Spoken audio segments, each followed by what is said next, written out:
The dark web is where humanity's darkest secrets hide. Illegal marketplaces, unimaginable crimes, and things society tries to erase all thrive here, often without consequence. Some sites were short-lived, some highly profitable, and some so disturbing even seasoned investigators couldn't handle them, and the people behind them rarely ever face punishment. And today, we're skipping the Silk Road and the stories you've heard 100 times over. Instead, we're diving into some unknown dark web websites. Make sure to like the video and subscribe to the channel. And we're starting with one that is beyond disgusting. Pink, and I can't say the other word because of YouTube's guidelines, so pink crystal. Think about the Breaking Bad substance they cooked up. So yeah, pink crystal. In 2015, the world's biggest adult content website, you know the one, implemented a method for people to report revenge videos on their site. From that point on, if you came across some illicit content of yourself, which I imagine is horrifying, one click will take it off the website. But not every website is so inclined to help you. In fact, some have made a business out of it. Revenge videos became a prevalent problem in the early 2000s. Before then, it wasn't unheard of. Many people were caught sharing illicit photos of their exes, but the difference is, these incidences were isolated, often shared among close friends, which is gross to say, but that's like max 20 people. Your standard loser didn't have the resources to humiliate their ex on the macro. But when the 2000s rolled around, people had more reach.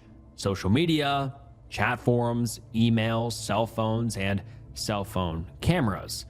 Gone were the days of professional adult videos. Now anyone could make one.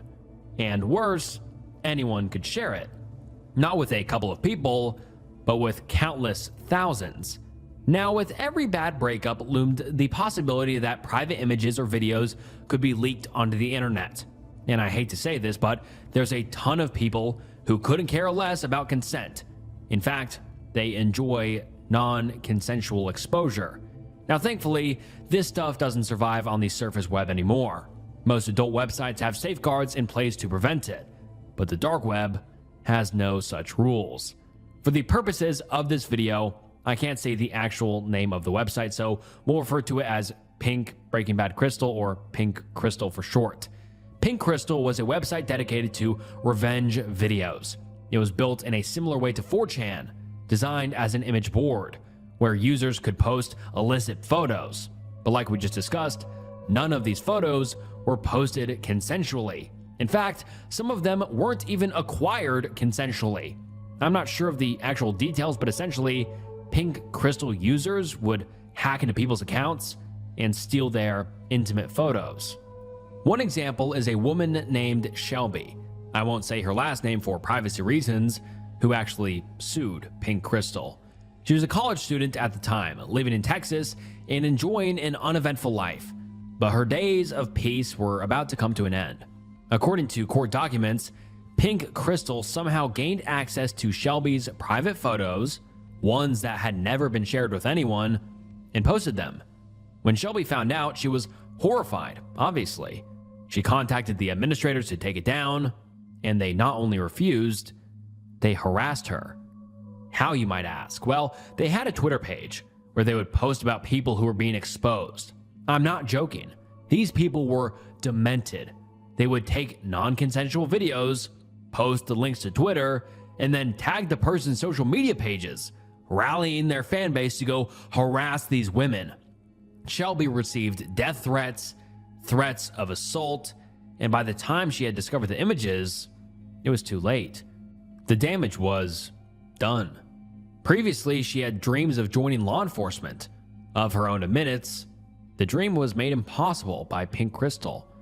To make matters worse, the lawsuit failed.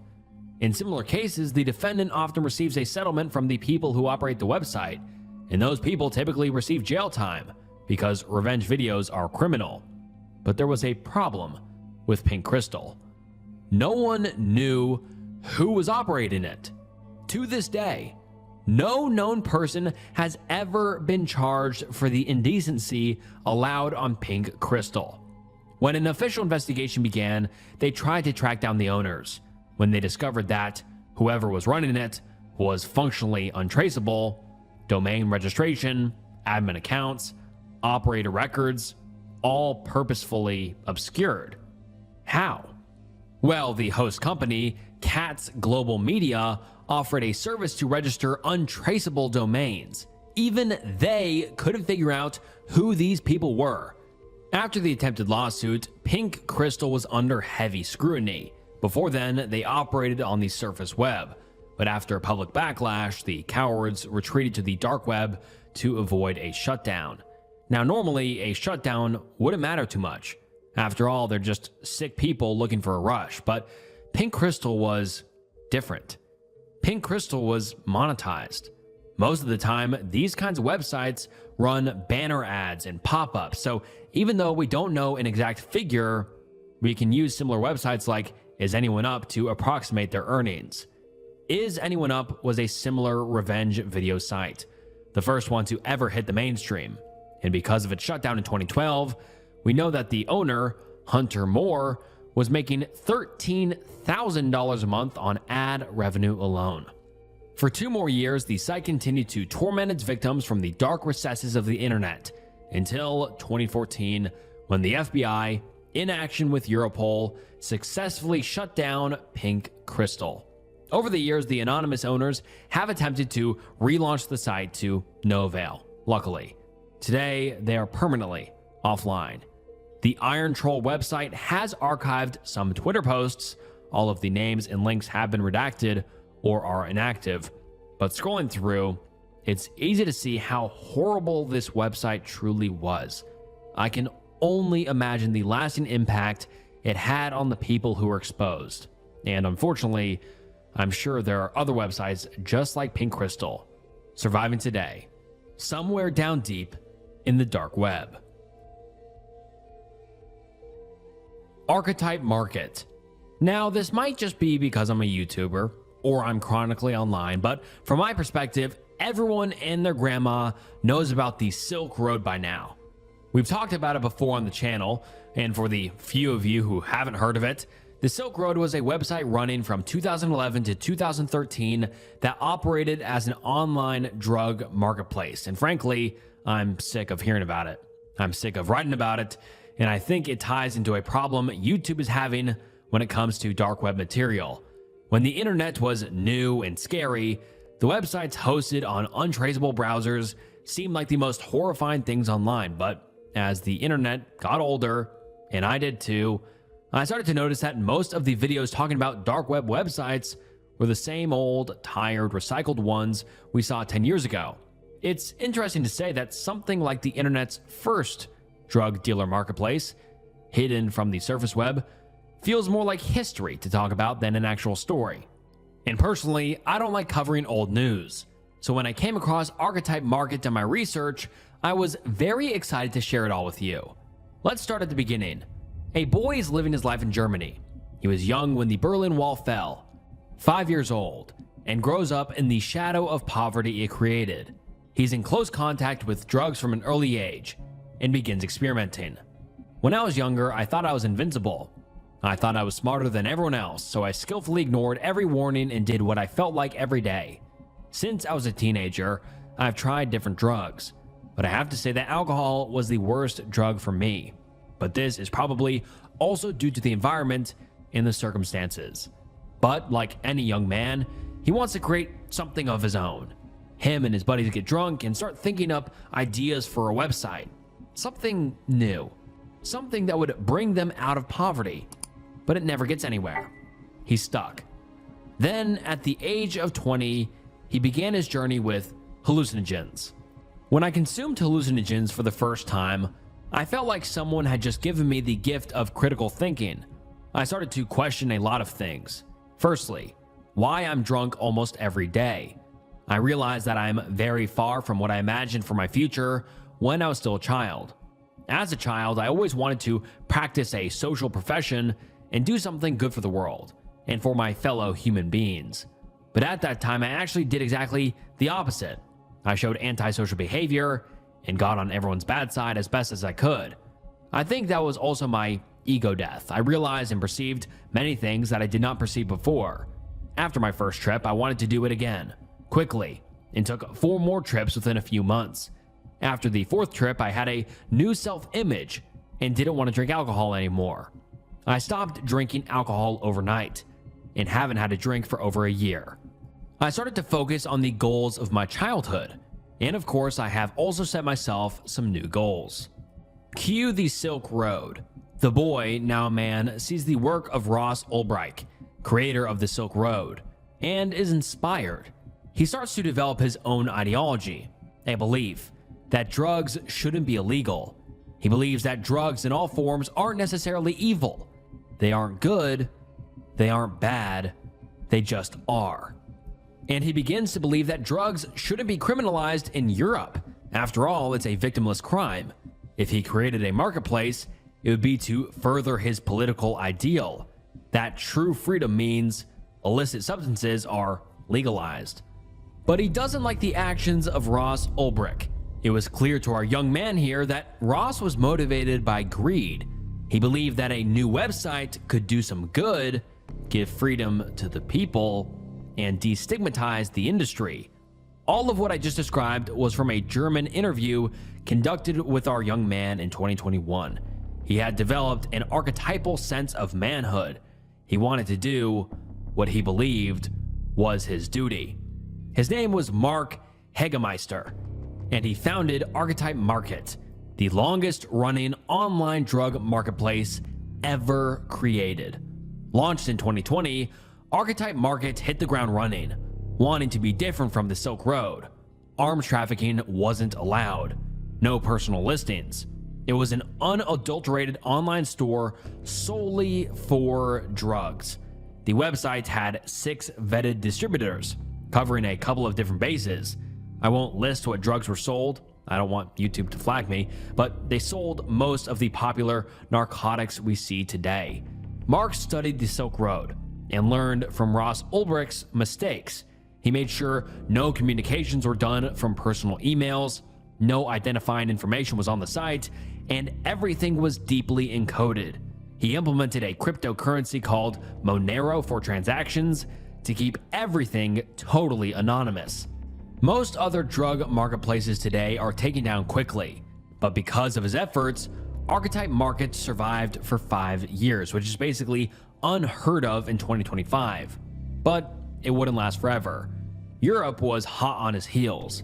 Agencies all over the continent were on the hunt for this new drug lord. Ideology or not, good intentions or not, he needed to be taken down. The fact of the matter is, freedom or not, people die on drugs. Hundreds of thousands of people have lost their lives to the free-minded ideology Mark Hegemeister supported. And unfortunately for him, he was the top marketplace on tour. And with that exposure came his downfall. Operation Deep Sentinel was born. A sentinel is a guard, a soldier, whose job is to keep watch over something and keep the people safe. Operation Deep Sentinel was a joint effort between Europol and police agencies from 44 different countries to protect the people and clean up the dark web. And after half a decade, they finally seized the website and arrested Mark in June of 2025. Now, let's not get it twisted. Mark was a drug dealer, plain and simple. His actions probably resulted in deaths, countless families being damaged or destroyed, and I only wish he would have used his passion for something else. Because maybe he could have done the world some good. But today, Mark is in jail, awaiting trial, and Archetype Market joins the graveyard of similar marketplaces, never to return. Welcome to video. Of all the entries on this list, this one is the most sickening, bar none. In June of 2015, a website launches on the Tor browser, and very quickly, it picked up traffic. Their service, selling videos. Many videos. Some had been circling around the internet for years. Some were brand new. But the owner wanted a place to keep them all. A marketplace for sharing these videos to the widest possible audience. And as you may have guessed by now, these videos were terrifying and about children. Now, I want to say really quickly, I read the comments, I hear you all, and I don't want to keep saying cheese pizza, but unfortunately, even the more respectful term you've all been recommending gets flagged by YouTube. I know many of you have been requesting I begin using the other term, and I want to. I want to be as respectful as possible when covering these cases, but unfortunately, YouTube doesn't like us even using those terms. And with that said, I think stories like these are very important to talk about. Exposing these disgusting people is one way to help combat the problem, and the only way I can do so is by using cheese pizza as the acronym. So I'm sorry in advance. I'm going to try to say it as scarcely as possible. Now, most websites that host cheese pizza are small. It's not very often we hear about one with more than a couple thousand articles of cheese pizza material, which is crazy to say. Obviously, any cheese pizza material is terrible, but a couple thousand is unfortunately the standard. But it doesn't typically get above that, because these kinds of websites garner ridiculous attention, which is disgusting to say the least, but law enforcement puts the boot on the neck of these sites with frequency. Just this year, there was something called Operation Grayskull, which executed in an effort to shut down 4 dark web websites that hosted cheese pizza. In total, 18 people were arrested, receiving 300 years of jail time altogether. The Assistant Attorney General, Matthew R. Galetti, had this to say: "Today's announcement sends a clear warning to those who exploit and abuse young people. You will not find a safe haven, even on the dark web. Thanks to the relentless determination of our prosecutors and law enforcement partners, we have exposed these perpetrators for who they are, eliminated their websites, and brought justice to countless victims." So it's very clear. Law enforcement wants these people arrested, and they put a lot of effort and energy into shutting down these websites quickly. But Welcome to Video was different. I mean, it makes Operation Grayskull look like a shoplifting case, because Welcome to Video wasn't just pushing a couple of videos. Like I said, this was designed to be a marketplace, and Welcome to Video was a very successful, very insidious marketplace. They hosted over 200,000 videos. Yeah, you heard me correctly. 250,000 videos on one website. And those numbers don't turn up overnight. No, this website was active for years, and they had an unbelievable 1.2 million registered users. I wish I were making this up. It makes me genuinely sick to say that out loud, but unfortunately, it's true. There were 1.2 million accounts on Welcome to Video. Just for reference, if a podcaster on Spotify had 1.2 million followers, they'd be in the top 15 most popular podcasts on Spotify. The city of Philadelphia has a population of 1.5 million. That's how disgustingly large that number is. In researching this video, I also discovered that this website had memberships, which is terrifying in and of itself, with most of these users having the free membership and 4,000 being paid members. Sick, absolutely sick. A lot of these videos were acquired from another site that was shut down called Avesno, but the growth that Welcome to Video saw was undeniably massive. As more users joined, they uploaded their own materials until an unfathomable 45% of its videos were unique, over 100,000. That's unheard of, and it also means that these weren't recycled videos. The crimes were happening live. Active exploitation on the macro. When the US government became familiar with this website, needless to say, they wanted to catch the monsters responsible. And that's not to say other governments weren't angry as well. This website was a global issue, and its victims spanned continents. But the US didn't waste a second. Homeland Security and the IRS started working to identify them. Thankfully, the servers for Welcome to Video weren't very secure, and they were able to track the IP back to a rough location, South Korea. Now, this was a good start. But in order to pinpoint who exactly was running the website, they'd have to dig deeper. Now, Welcome to Video took payments through Bitcoin. Bitcoin, as we all know, is an anonymous currency, and most people think it's untraceable, but it isn't. Not really. You see, if you tried to track any cryptocurrency from the surface, it wouldn't go anywhere. You'd be chasing a ghost. But this is the IRS and Homeland Security we're talking about, and they had an idea: the blockchain. If they could follow the transactions through the blockchain, through the dark web, by surveilling suspects with less secure networks, they'd be able to pinpoint who was receiving all the money. And in March 2018, 3 years after Welcome to Video was published, which is 3 years too goddamn late, South Korean resident Son Jung-woo was arrested for creating the now infamous website, along with 337 other people. Those 337 people weren't just active users. During the investigation, they discovered that a lot of the videos were from active crimes of exploitation, and each of them was arrested. In this process, many children were saved. Happy ending, right? Nope. The guy is free today. How, you might ask? Well, when he was convicted of the crime, South Korean courts gave him an 18-month sentence for the production and distribution of cheese pizza. That's it. Now, the maximum sentence for cheese pizza in South Korea was 5 to 7 years, which is still unacceptably low, but he got a lighter sentence because he needed to support his family. I wish I was lying. The US attempted to extradite him so we could charge him here, but South Korea refused. When he was released after a year and some change, they charged him with fraud for gambling with the cheese pizza money, giving him another 24 months for a total of 42 months or 3.5 years in prison.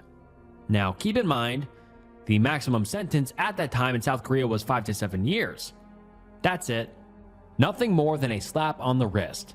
Now, if this makes you ridiculously angry, you aren't alone. The citizens of South Korea were absolutely infuriated by how short this monster sentence was. And eventually, they took it to the Supreme Court of South Korea, who later raised the maximum sentence time from 5 to 7 years to 29 years, which, yeah, glad they changed it, but that doesn't detract from the fact that this man is walking free today. He can't leave his country or he'll be rearrested, but he's free. I have nothing else to say about this website except I'm glad it's gone, and I wish the other 1.2 million people involved would face some consequences, but today, it looks like that isn't gonna happen.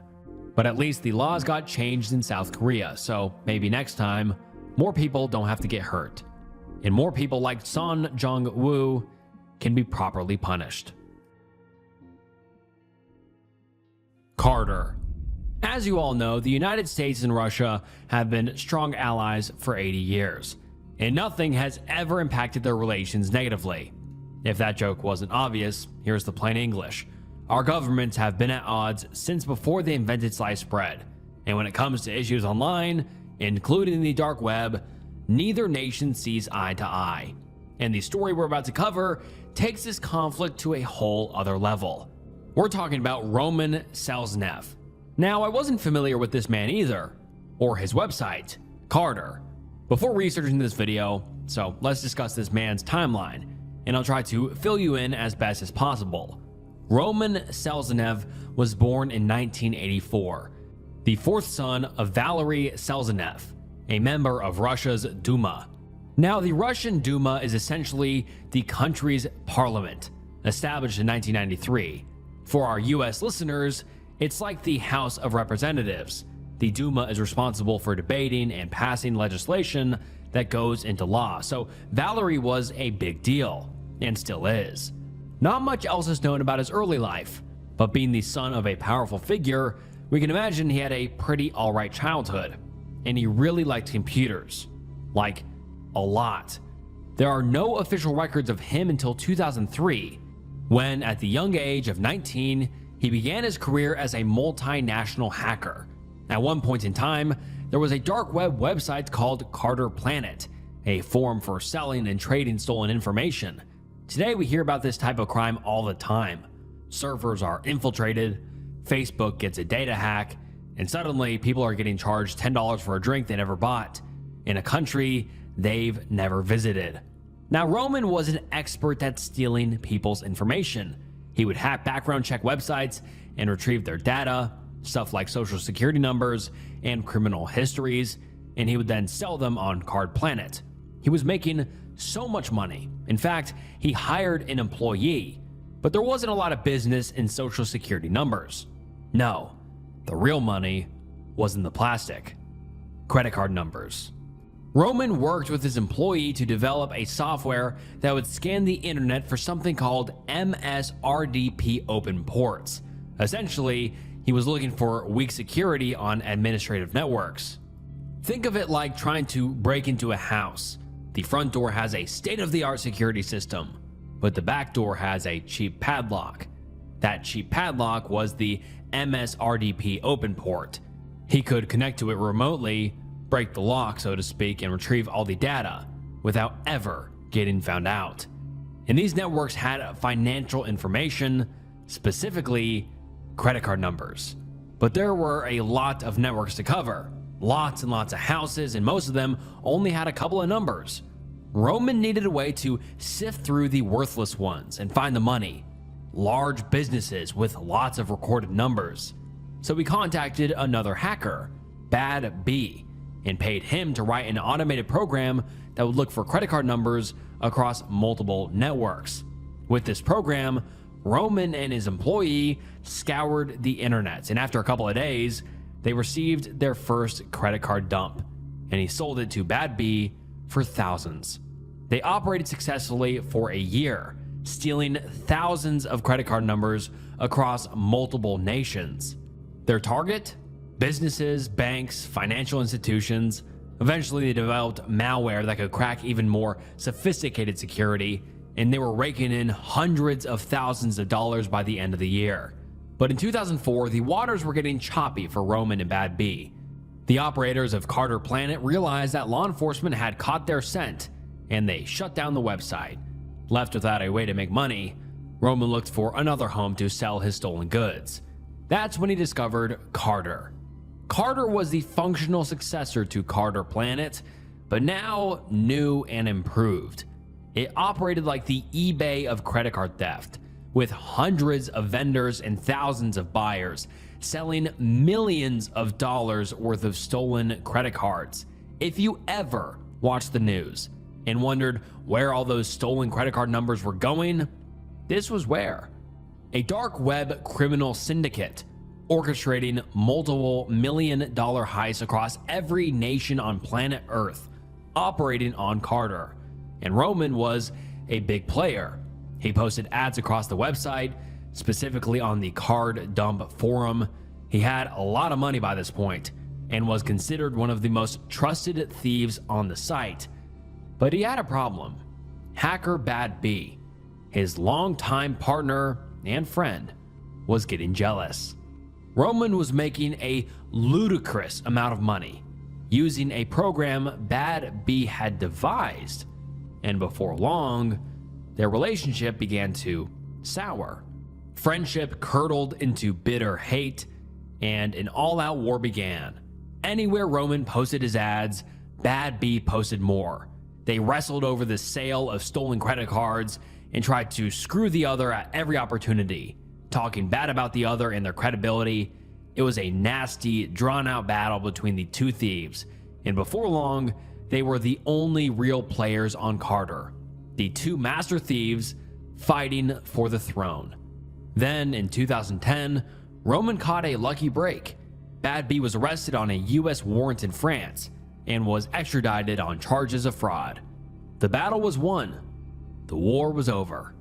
And Roman, left with no competition, was the crown prince of credit card fraud. And for 4 years, Roman reaped the rewards. He traveled the world, hired more employees, and was richer than ever.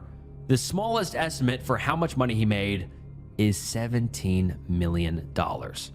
He stole over 2.9 million credit card numbers for a total cumulative theft of over $169 million, plucked from the pockets of everyday civilians. That's right, he was single-handedly responsible for the theft of over $169 million, making him one of the most devastating thieves in modern history. Until 2014. You see, the United States were made aware of Carter about 2 years before Bad B was arrested. And this time, they weren't watching from the back lines. They had a front row seat. The Secret Service had infiltrated Carter and spent years following breadcrumbs to catch these criminals. They went undercover, buying credit card dumps, both from Bad B and from Roman. Eventually, they were able to track down Bad B, but Roman was more difficult. Roman was smart. He used multiple usernames to disguise his identity. Online, he wasn't Roman Selzenev, he was NCUX, Track 2, Bulba. One name was literally just Tupac. By hiding his title, it made it much more difficult to pin him down. In fact, initially, they believed Roman was actually multiple people. But Roman made some mistakes along the way. Firstly, across all of his aliases, the pricing never changed.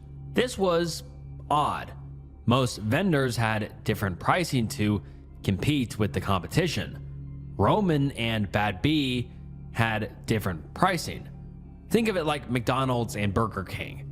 They were trying to outdo one another to sell the most of their product, but these aliases always had the same pricing. And over the years, the Secret Service tracked his writing style in communications with each of the 4 personas. All of this made it abundantly clear. These weren't 4 separate hackers. It was one man operating a multi-million-dollar business with very little help. So, how did they catch him? Well, after they buy a credit card dump, they'd collect all of the institutions that had the cards saved online. When they did this, over the tens of thousands of instances, they were able to narrow it down to a couple of institutions. From there, it was clear this wasn't a team effort, again, reinforcing the theory that this was one man. And remember when I was talking about MSRDP open ports? The cheap padlocks that Roman used to infiltrate these institutions? Well, Roman was remotely connecting to the networks from his personal computer. And in doing so, he left behind key information, the digital version of a physical footprint. He left behind his IP address. Even when he used VPNs, systems for obscuring his IP address, he would reuse the same systems, hosting companies and domains, all under the same aliases. And with this information, the Secret Service was able to get a name and a location: Roman Selzenev, the Maldives. In 2014, in coordination with the Maldives government, he was arrested by local Maldivian authorities and extradited to the United States. The dark web mecca of credit card fraud, Carter was finally shut down, and the crown prince of credit card fraud was finally in custody. But the story isn't over yet. So far, we've talked about the US interest in catching Roman, but what about his home country, Russia? Well, although the war between the two thieves was long since over, the war between the nations was just beginning. News broke all over the world. The United States made another arrest on a dark web kingpin, and another website shut down. The people were safe once again. But when Russia got word, they had a different story to tell. They called it an illegal kidnapping by the United States. According to them, Roman was their concern and their citizen, so the United States had no right to imprison him without Russian due process. They asked where Roman was being held, or where he had even been arrested, and the US refused to give up the information. The Russian government was pissed. To them, this was an incredible disrespect. Eventually, through the American legal system, the Department of Justice eventually revealed that Roman had been arrested in the Maldives, and this continued to exacerbate the national conflict. You see, the Maldives doesn't have an extradition treaty with the US, and still doesn't to this day. The government of the United States negotiated with them specifically to arrest Roman and shut down his dark web enterprise. but the Russians considered this a departure from international legal norms. However, the US was prepared to defend itself. Back in 2009, when they discovered Carter, they believed Russian citizens might be involved. So they reached out to the FSB, which is essentially Russia's FBI, and requested assistance in capturing the criminal who would later steal hundreds of millions of dollars from basically every nation on the planet, Roman Selznev. But Russia denied the request. They refused to help. In light of this, the US stated, "We had no other option. You didn't want to arrest him, so we did." So for years, he was held in the United States awaiting trial until 2016, when Roman was found guilty of wire fraud, device fraud, credit card fraud, illegal access to protected computers, and the compromise of over 2 million credit cards. He was charged with 27 years in federal prison, but he didn't spend 27 years in prison. Don't forget, Roman's father was a Russian politician. This wasn't some random kid. This was the Russian equivalent of a senator's son, and they wanted him back. Over the years, the Russian government continued to make a stink about the arrest, calling it politically motivated and unjust. But Russia knew they had an ace in the hole. Russia had a couple of prisoners we wanted back. Among them, 2 journalists, a handful of activists, and a US Marine named Paul Whelan. Whelan was arrested in 2018 in Moscow and charged with espionage, a charge the United States vehemently denied. In fact, Paul was initially told upon his arrest in Russia that he was being detained for the express purpose of a prisoner exchange. In exchange for these prisoners, Russia wanted a couple of people, including Roman, a business fraudster, a couple of spies, and the famous Russian assassin Vadim Krasikov. In 2024, the exchange was agreed upon, and Roman was released to Russia. When he arrived by plane in Moscow, he was met by Vladimir Putin himself, and to our knowledge, he now walks free. And alright guys, that wraps up some unknown dark web websites. I really enjoyed this video. This was a little bit different than the previous dark web websites. Like the title even says, these were unknown. These were a little bit more obscure. These were more unique, so hopefully you enjoyed. If you did find this video interesting, please like the video and subscribe to the channel. It helps more than you know.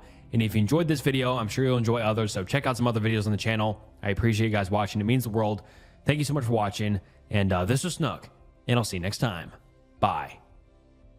Hey, what's up guys, and welcome back to the channel. And today we're getting into some terrifying stories from Reddit. And oh boy, these are some of the scariest, creepiest, and just downright most terrifying stories I have ever read. They had me on the edge of my seat the entire time, so you're gonna want to make sure to stick around. And I appreciate you stopping by, it means the world. And make sure you like the video and subscribe to the channel. The channel subscriber goal is 1 million subscribers before the end of the year, so please subscribe.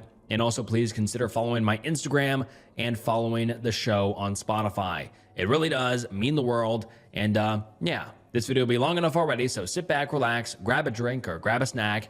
And without further ado, let's get into some terrifying stories from Reddit. I'm staying in a town where everyone seems obsessed with someone called Mr. Jangles. Written by Eldon. People say small towns hold on to their stories longer than they should.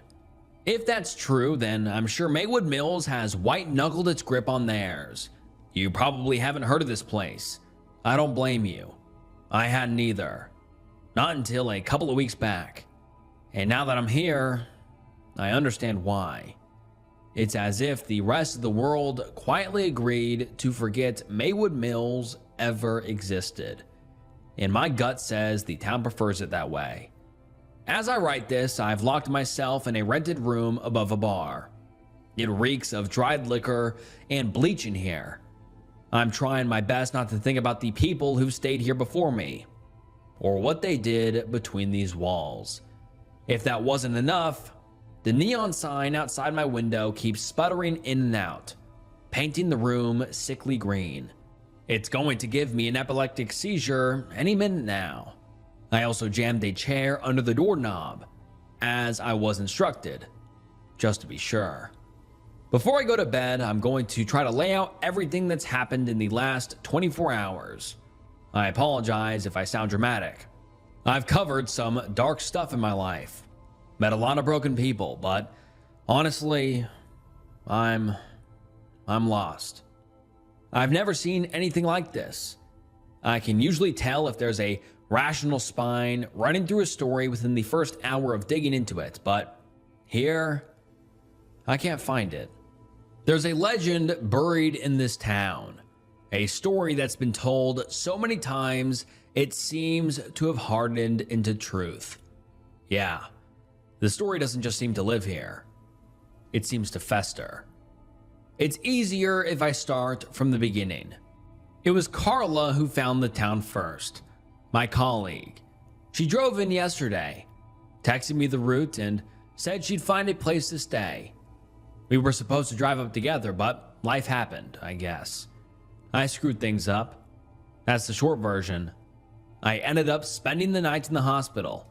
Broken arm. 3 places. Don't ask. Anyway, I said I'd meet here in the morning instead. Our plan was simple.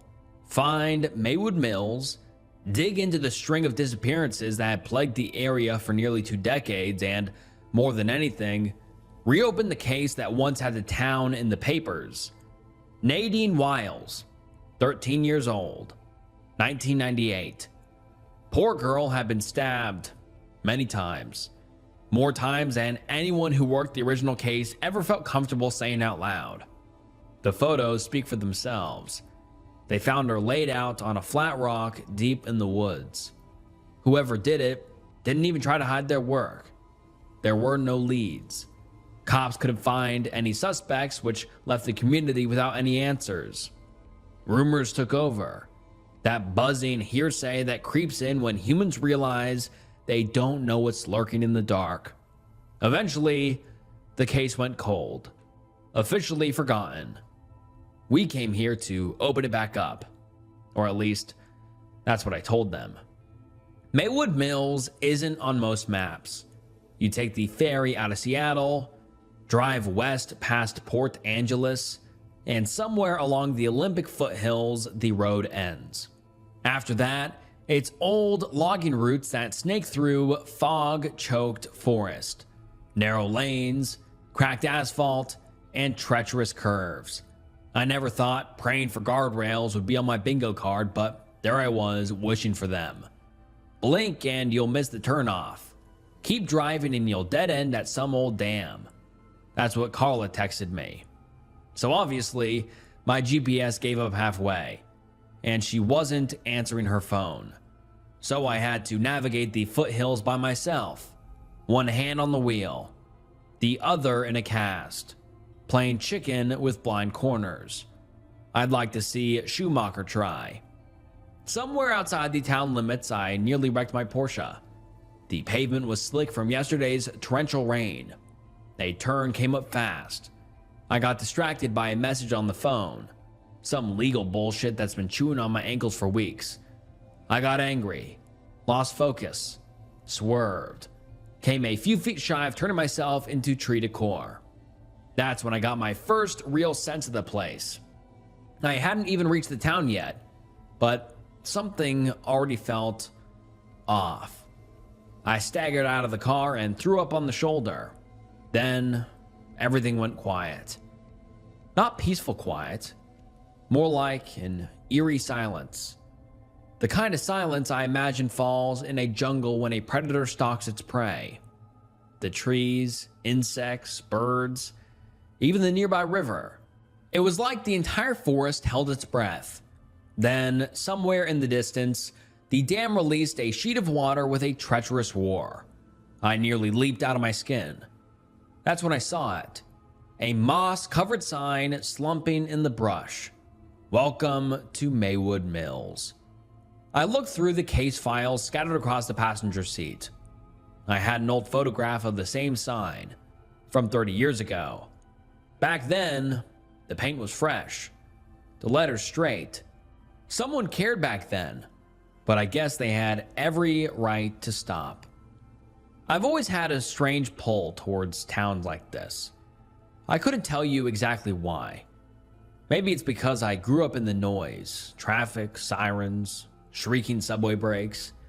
I'm a city rat by design, but places like this, they hum with a certain promise. You could disappear here. You could be a nobody.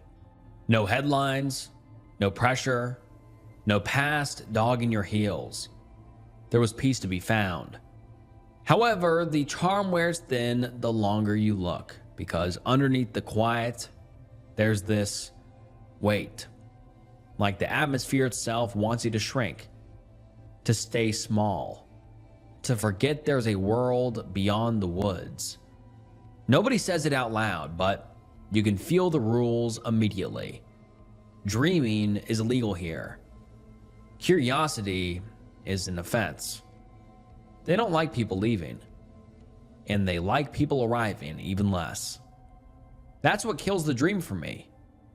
Not the isolation, not the decay, the people. As I drove in, nobody waved, nobody smiled. They just watched me roll past, faces blank and weathered, carved like worn gravestones. The only thing alive was their eyes, full of resentment and something else. Something heavy I couldn't place at first. Suspicion, grief, maybe fear. Or maybe it was just the big yellow letters FBI on my jacket that spooked them. Maywood Mills itself didn't offer much to look at. A couple dozen houses, most of them sagging or boarded up, a handful of stubborn businesses clinging to life. There was a school and a church that had seen better days, and of course, a bar. As if the depressing atmosphere wasn't poisonous enough. However, there was one thing that really caught my attention: the graffiti. Spray painted across abandoned storefronts, rusting garage doors, and brick walls was the same image over and over. A face, a crude drawing of a tall skeletal figure in a long coat and top hat. His eyes were black, empty hollows. On some of the portraits, he was almost a skull. Then he had this wide, childish grin that stretched ear to ear. It really got under my skin for some reason. Most of the time, he was drawn holding a ring of keys. Not a few keys like the ones you and I own. No. It was a massive, jangling hoop of them. If you remember the keymaker from The Matrix, you'll know exactly what I mean. I parked outside the bar. The whole building looked like it was one good gust away from collapsing. I doubted they'd cleaned the taps since the Reagan administration, but hey, beer is beer. And I'm not picky. Plus, I noticed they rented out rooms upstairs. If Carla was anywhere in this town, odds were she'd be here. The very moment I stepped inside, the ongoing conversations died mid-sentence. It looked exactly the way I imagined it. Wood-paneled walls, floorboards that stuck to your shoes, a few regulars slumped around the edges, and a jukebox that clearly lost the will to live. The floor creaked as I approached the bar. I flashed my badge, ordered a beer, and slid a photo across the counter. Carla's face stared up between the bartender and me. "She came in yesterday," I said. "Have you seen her?" The bartender, her name was Lucy, took her time with the photo. Meanwhile, I studied her. She was way too pretty to be marooned in a town like this. Finally, she shook her head. "Can't say I have." Then, after a beat, "Sorry, but no outsiders have come through here in weeks, maybe months." Her eyes came up to meet mine. "What brings the FBI to Maywood Mills?" "We're reopening an old case," I told her. Nadine Wiles. That name hit the room like a bell tone. Conversations that I just started picking up fell silent again. I could hear the drunks in the corner shift in their seats. Glasses paused halfway to meet their mouths. I felt their eyes burn in the back of my neck. One of them even stood up like he meant to leave, then thought better of it. Lucy didn't react much, but something shifted behind her eyes. Sadness, I think. She was hard to read. Then she nodded slowly, like she'd been waiting for this to happen. Figured someone would come back around eventually, she said. Why didn't you or your partner come in together? I glanced down at the cast around my arm and tapped it lightly. Got delayed. Long story. She glanced down at it, said nothing. It almost made me uncomfortable, so I steered us back to the subject. So, Nadine Wiles. You knew her? Sure. Everyone did, she said. We went to the same school, all of us did. She gestured to the drunks in the corner who were still staring at me. Listen, you're not exactly digging through pleasant memories. Countless investigators have been here over the years, cops, journalists, or crime junkies. And none of them got anywhere, I asked.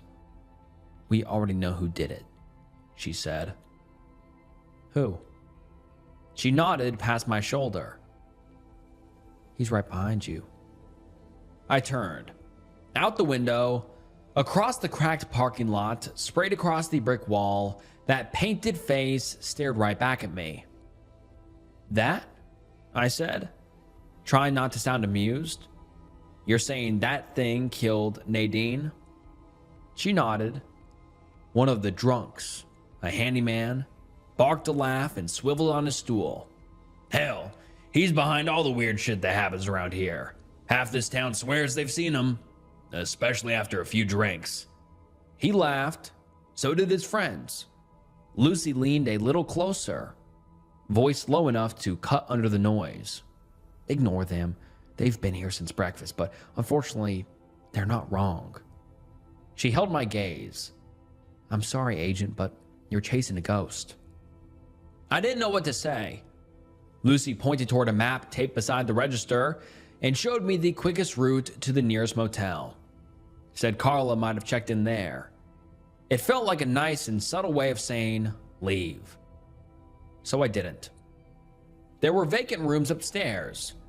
Nothing close to 5 stars, but if Carla had checked into some motel miles away for a bit of luxury, she had another thing coming. This town is where the conversations were. This was where work was. So instead of heading for the door, I ordered steak and eggs and a room for the night. While Lucy disappeared into the kitchen, the handyman peeled himself off his stool and shuffled over. He was in his mid-40s, with a bloated red face, breath sour with Miller Lite. He sat down beside me without asking. His name's Mr. Jangles, he said, jerking his chin toward the fogged window. Nadine Wiles was his first, back in '98. All the kids said it was him. Lives out in the woods past the dam. Nobody ventures out there alone anymore. Mr. Jangles, I repeated, trying not to let the skepticism show too much. That's right. That's what they called him. They say he has keys to every house in Maywood. That's how you know he's close. You hear him. He mimed the sound, shaking his wrist a little. Cha-ching, cha-ching, cha-ching. More barking from his friends. I looked back through the window at that damned face. The top hat, the smile, the black, empty sockets. I have to admit, it creeped me out a little. So, the Bureau's chasing campfire stories now? He asked, squinting. I let the question hang. Urban legends don't bother me. Lies do, I said eventually. We're here for the truth. He let out a dry smoker's chuckle and tapped the bar with his dirty fingers right on the badge I'd left resting beside my glass. Might want to get that fixed, he said. It's chipped. I glanced down. He wasn't wrong. The edge was scuffed, the cheap laminate curling just a little. I palmed it without saying anything. Lucy came back and set the plate down in front of me. If you're serious about digging into this, she said, talk to Mrs. Wiles. She's still out on the edge of the town. Pink house, you can't miss it. She keeps to herself. She hesitated, then added, And do me all a favor. Don't tell her I sent you. I finished my food and headed back out. The sky looked bruised, like the rain was thinking about coming back. I followed Lucy's directions along a cracked road, snapping a few photos of Mr. Jangles on the way. I couldn't wait to hear what Carla would make of all this. Lucy was right. The house was impossible to miss. Faded pink siding, shutters hanging crooked. Even in the middle of the afternoon, the curtains were drawn. The yard was crowded with the remains of a life that used to be loving and busy. Material for an abandoned treehouse, rusted tools, a collapsing stroller, a weather-beaten swing set. It broke my heart a little. I'll fast forward through most of it. You've seen the scene before. A grieving mother loses her child, blames the world, and shuts the door on it. Nothing new there. But I walked away with two things, or three if I'm being honest. First, she gave me a USB drive, said it contained everything they managed to pull from Nadine's old computer. According to her, Nadine recorded a message that day before she died. Second, Mrs. Wiles didn't talk about Mr. Jangles the way the guys at the bar did. No jokes, no eye rolling. No. She spoke of him like any other suspect I've come across. And then there was the last thing. While she went to her bedroom to look for the USB, my eyes wandered around Nadine's room. I found her old diary from the summer she died tucked in the back of a shelf. I shouldn't have taken it, but I did. Mrs. Wiles came back a minute later and pressed the USB into my good hand. "You should barricade your door tonight, Agent," she said. "Shut your blinds. If someone knocks, don't answer. Stay still. Don't look out if you hear anything." So, that was my day. By the time I headed back, the sun was dying behind the tree line. I called Carla again. She didn't answer. What the hell is she up to? I'll drive out to that motel tomorrow if I have to. I'm going to need her on this. She's the charming one, the one people usually open up to. I'm better at the technical stuff and pushing people over the edge. Oh, and one last thing. I checked the USB. I've only ever seen photos of Nadine with 19 stab wounds in her body, so it was strange, wrong almost, to see her alive. I felt like I was watching a ghost, but there she was on my screen, sitting cross-legged on her bed like any other kid after school. She looked straight into the camera. "He came back today," she said, during break. "He wanted me to introduce him to the other kids." She smiled. "I wrote a poem," she said, "for him." She began to read. As I was walking through the park, I saw a figure in the dark. His mask was white, his eyes like coal. A chilling sight that froze my soul. He wore a hat upon his head, and from his mouth no words were said. He danced for me with jangling keys, and whispered secrets in the breeze. Mr. Jangles, tall and grim, would find the children calling him. He'd come for those who dared to stray, to never see the light of day. I think someone just tried the handle on my door. I couldn't hear any footsteps in the hall, but the door definitely rattled. Someone tried to get in. A moment later, I heard a set of keys jingle downstairs. Maybe Lucy's locking up the bar and wanted to check on me. I mean, what else could it be? That's the story I'm choosing. Anyway, I need to fix the badge before I go to sleep. They say small towns hold on to their stories longer than they should. Out here, I'm starting to think that the story holds on to the town. Tomorrow, I'm gonna find Carla. I'll probably swing by the school too. The teachers must know something. I need to gather as much material as I can before someone figures out who I am. Before someone catches me in the lie. Carla wasn't at the motel. I didn't drive out to check. I called. spoke to the front desk. They said she never checked in, never even passed through. And of course, now I know why. I woke up later than I meant to. Not sure if it was exhaustion or the stillness of this place, or maybe just the fact that my body's finally catching up to the pain. Just before I went to bed, my arm throbbed like hell. I left the painkillers in the car and stood there for a long moment, staring at the door, debating whether it was worth it. Then I heard her voice in my head. Mrs. Wiles, barricade your door. Don't look out. Don't answer if someone knocks. And after what happened just 30 minutes earlier, after someone actually tried to enter my room, well, I bit down and wrote out the pain.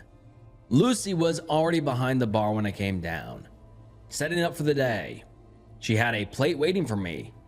Scrambled eggs, bacon, toast, black coffee. Said she figured I'd need it. I didn't argue. As I sat down, I asked her when she locked up the bar last night. She said just after midnight. It checked out. She smirked as she set an expired ketchup bottle on the counter. What? She asked. Did you hear something, Agent? I lifted my coffee, held it there for a second. I believe you already answered that question, I said. I heard you locking up. That's all. She raised an eyebrow, leaned on the bar. He checks in from time to time, you know. New faces tend to wake him from his sleep. That's so. What usually draws him out? Mischief? Parking violations? Lying, she said, smile fading. He doesn't like lies. I froze, the fork with egg and bacon halfway to my lips. She looked at me for a second too long, like she was trying to see something beneath my skin. You're actually serious about him? I countered and bit down. Of course, she said. I've met him. She told me it was Nadine who introduced them to each other. Just a few months before Nadine was murdered, Nadine had been drawing pictures of him in class. Lucy got curious, so Nadine asked her to come home with her after school. Lucy hadn't believed her at first, thought it was just another stupid prank kids play when they're bored and want to scare each other. But Nadine insisted, so she led Lucy down to the creek, and there he was, Mr. Jangles. She said he was crouched at the edge of the water, rising grime from his hat. He was dressed exactly like in the drawings. His long coat trailed into the shallows, soaking at the edges, but he didn't seem to mind. When he saw them, he straightened. She told me she'd never seen anything like it. He just kept rising, unfolding, until he must have been 8 feet tall. He stared at Lucy. He didn't speak, neither did the forest. She said everything went quiet all at once. Then he bowed and began to dance. A slow, delicate movement. Not joyful, not menacing. It was somber, like a ballet dancer performing at a funeral. See? Nadine had whispered to her. And when the dance was over, he bent down, picked a single flower growing by the stream, and offered it to Lucy. I didn't press her for more. There was nothing to gain. I just felt sorry for her. They were clearly busting my balls or just being completely delusional. That's the thing about local legends. They start as fiction, patches people stitch together when reality doesn't make sense. But tell a story long enough and it stops feeling like one. Eventually, it becomes the only explanation that fits. Was I starting to believe in him? No, but I was looking for patches to stitch. And right now, Mr. Jangles was the only lead I had. So, at least he's earned a place in my head. I thanked her for the food and stepped outside. That's when I saw my car. It sagged to one side, the bumpers practically kissing the pavement. The whole thing looked crooked. It took me a few seconds to realize the front tires had been slashed. Yeah, I know a knife puncture when I see one, and I sure as hell didn't hit a nail on the way in. No, these were clean, deliberate cuts. Deep gouges, a precise kind of vandalism. Rage came up fast and stupid, same as 2 days ago. For a moment, I forgot how I ended up in the hospital. I was on a collision course to repeat my mistake. I stormed back into the bar. I could take the side eyes, the muttering, and all the other small town bullshit, but someone messing with my Porsche? That crossed a line. My arm might be out of commission, but the other one still works just fine. Lucy calmed me down, but she wasn't surprised. Probably the local skater kids, she said. They don't see cars like that around here. Then, without missing a beat, people don't like strangers who make noise in Maywood. If you're gonna stick around, I suggest you do a better job of blending in. She had a point. Since I was unable to drive, she lent me a phone, and that's when I called the motel. With no luck tracking down Carla, Lucy helped me get the car towed to the only mechanic in town, Dale Thompson. 50s, oil-stained coveralls, grip like a wrench wrapped in sandpaper. I remembered him from the bar yesterday. He's the one who stood up when I mentioned Nadine, but then decided to stay. He gave the tires a quick glance and scratched his head. 2 days, he said. We're slammed. I looked around the shop. It was empty. I can, see that, I muttered. He held my stare a moment too long, like he was waiting to see if I had something more clever to say. I folded. Whatever game they were playing, I wasn't going to win it by pissing off the only guy who could get me back on the road. With no car and still no sign of Carla, I had no other choice but to start on my own. Rain was a few hours out, so I hiked into the woods toward the spot where Nadine Wile's body was found. The distance wasn't far, but the walk dragged. Maybe I'd just been out in nature too long, but forests like these have a way of stretching space.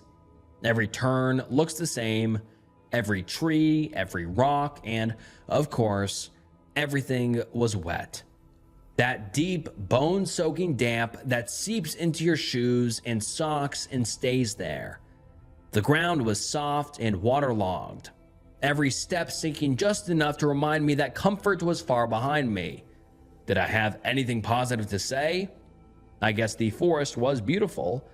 There's something about the way trees and animals come alive after rain. But they knew how little dry time they had left, and so did I. I stopped by a shallow creek and held the crime scene photo up to a moss-covered rock. It was the same one, sunken into the earth like an altar. As I mentioned before, Nadine was laid out on it. 19 stab wounds, arms, legs, torso, throat, head. Whoever did it wasn't in a rush, didn't panic. Didn't try to hide what was done. They stood here, and they took their time. Sure picked a beautiful place for it. I'll tell you this, if Mr. Jangles really exists, if he actually did this, then he's not a ghost story. He's a sadist.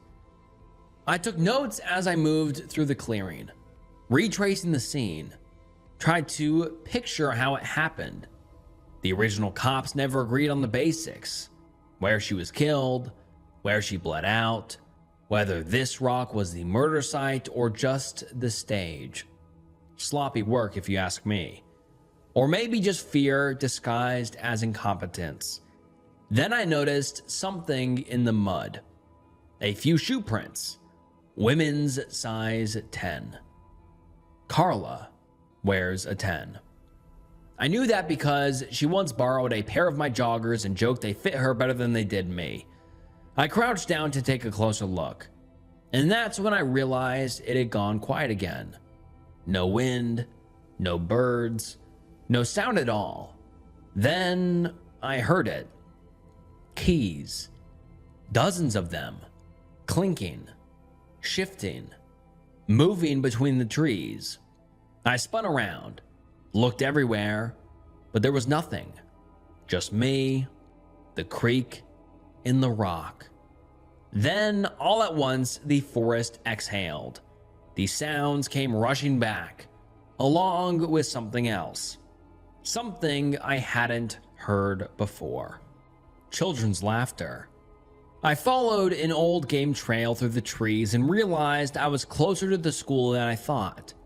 Maywood Mills Elementary, tucked just behind the tree line. I approached the chain link fence. Kids ran across the cracked blacktop in chaotic zigzags, lost in their own fantasy. That's when I saw it. Chalk. Drawn into the hopscotch squares, his face. His godforsaken face. The kids were hopping back and forth on it, chanting Nadine's rhyme. Staring at kids like that might get you in trouble.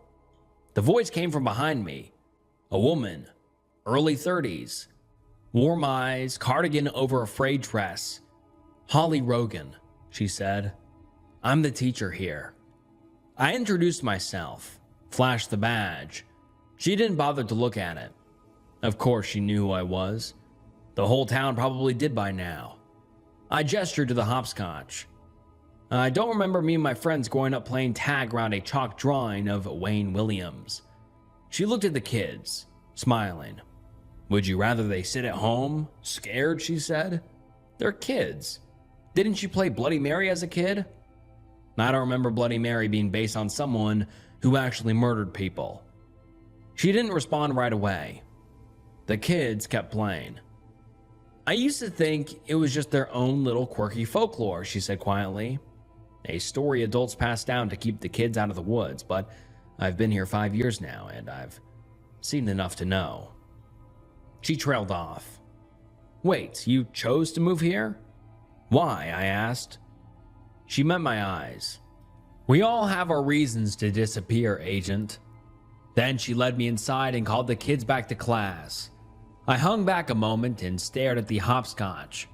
As the kids filed past me, one girl stopped. I've seen them, the girl said. I crouched down. You have? She nodded slowly. Here, just a few weeks ago.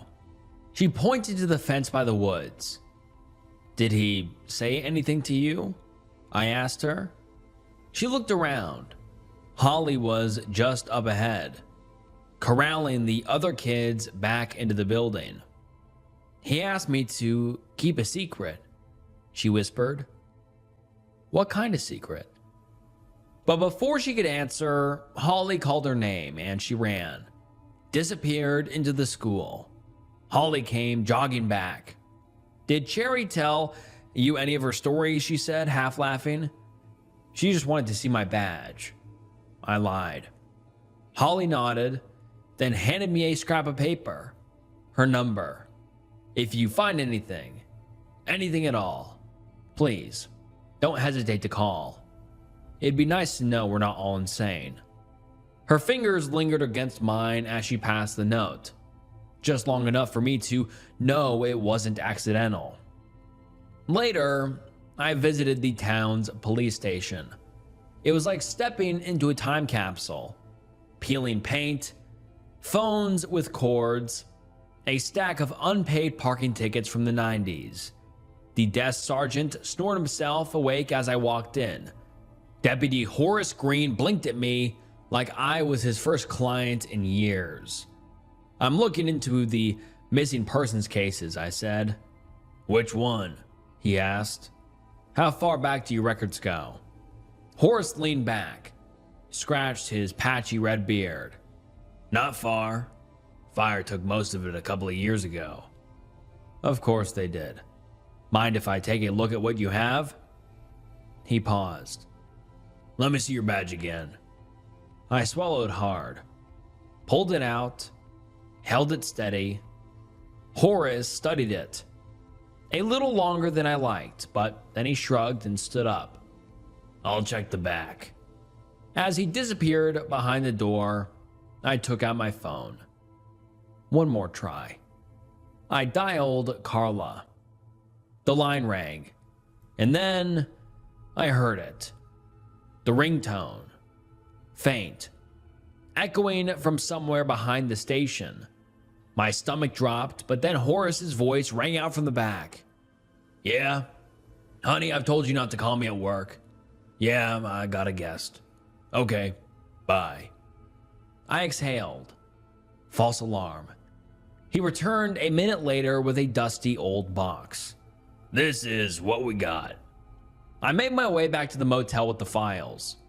Out past the tree line, I could see the rain coming. Thick, dark sheets crawling across the treetops. A couple miles off, maybe less. I started romanticizing this evening. Thought about buying a bottle of scotch from Lucy and holding up in my room with the storm. Just me, the flies, and a drink strong enough to give me a good night's rest. Maybe I'd call Holly. I wasn't going to spend the evening with those drunks in the corner booth. Hell, it wouldn't surprise me if they were the ones who slashed my car. The thought made my blood boil over again. No, I thought it was best if I stayed inside tonight. Alone. However, when I got back to my room, I stopped cold. There was a note taped to the door. Just 2 words. The dam. I stood there for a long time, listening to my own breath. The muffled clink of glassware downstairs, the raspy cough from the jukebox. Somewhere far off, thunder rolled. Then I did it. I went out. I shouldn't have. I knew that even as I peeled the note off the door and folded it into my pocket, I should have listened to my gut and waited for daylight to make things feel less intentional. But curiosity has always been my worst habit. The rain hit hard. It came down like a hammer, cold and relentless. Within minutes, I was soaked through. My cheap jacket did its best to keep me warm. The roar of water hitting the canopy got louder with every step, a constant swallowing sound that made it hard to concentrate, like the forest itself was trying to hide whatever was waiting there to attack me in the dark. When I finally reached the dam, my instinct told me to stay back, so I ducked into the brush. The dam looked old, very old. The structure slumped against the earth. Rust bloomed against the iron gates, and half-collapsed steel beams jutted out at odd angles. Moss and rot clung to everything, a monument to erosion, held together by sheer stubbornness. A thin sheet of black water had pooled beneath the structure. That's when I caught the flash of light. I ducked down and squinted through the wet leaves. 2 men were wading deep in the shallows, flashlights sweeping across the water.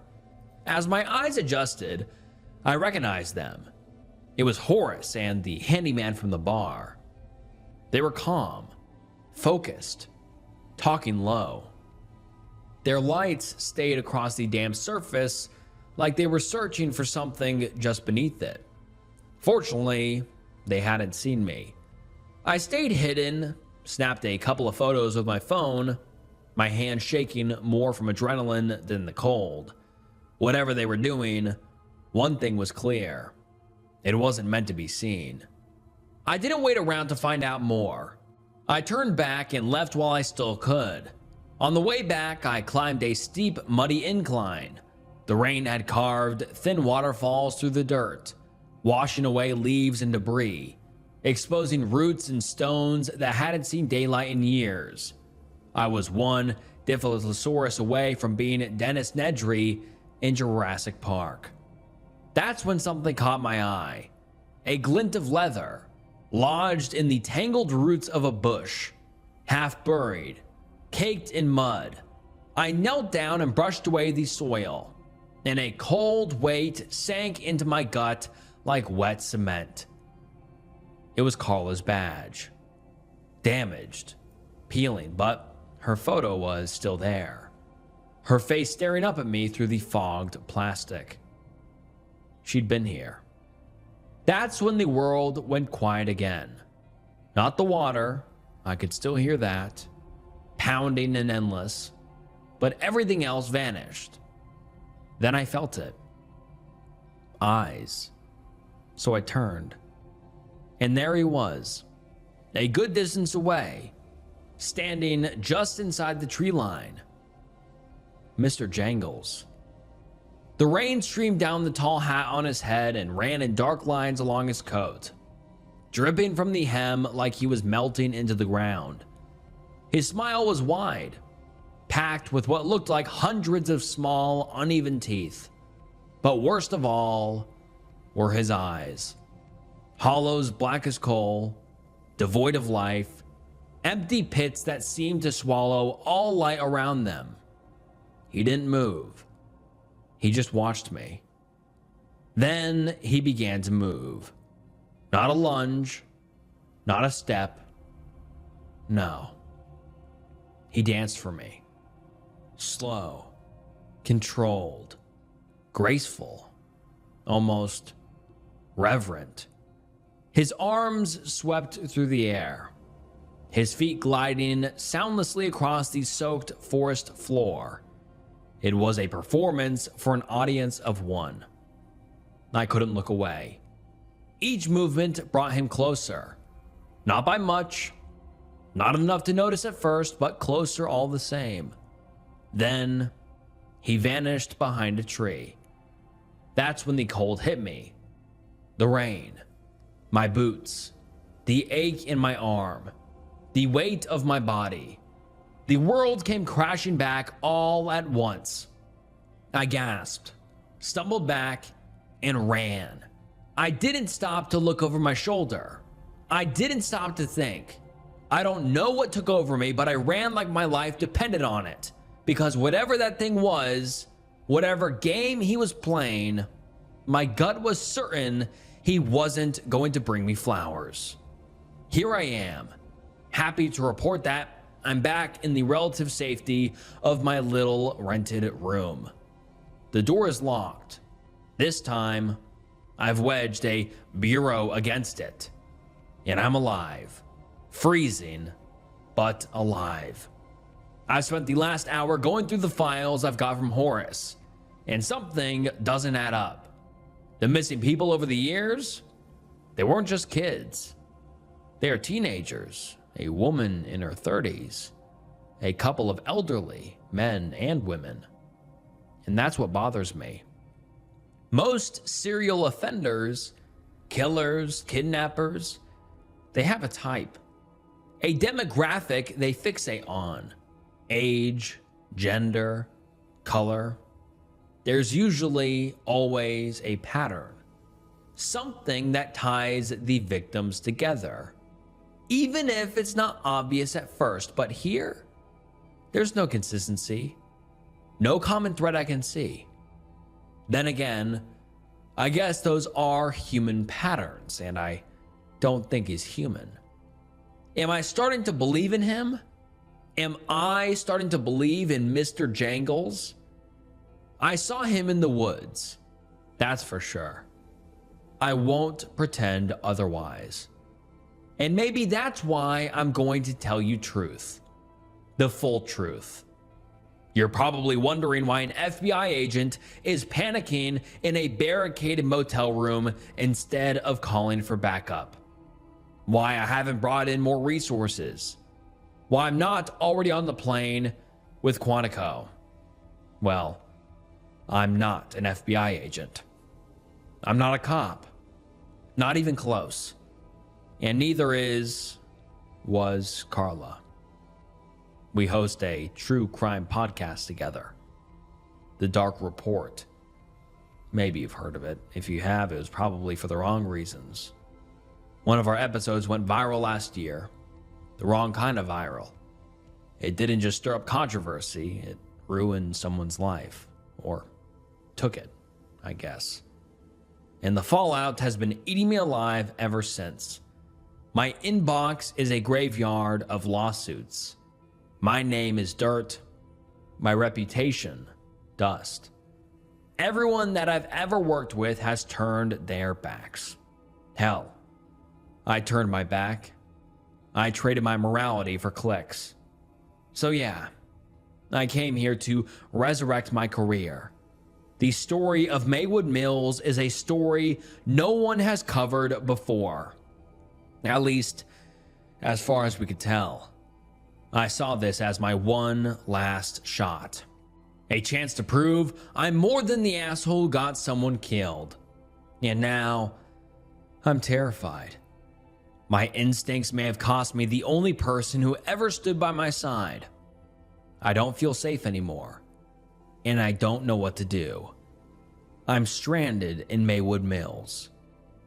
He comes for those who dare to stray, to never see the light of day. Mr. Jangles. They blame him for everything. The disappearances, Nadine, the town's rot. They say he doesn't like lies. Well, I think they're all lying. Carla is gone, and soon, so am I. They were right. It was Mr. Jangles. Just 3 days ago, he was nothing but a story for me.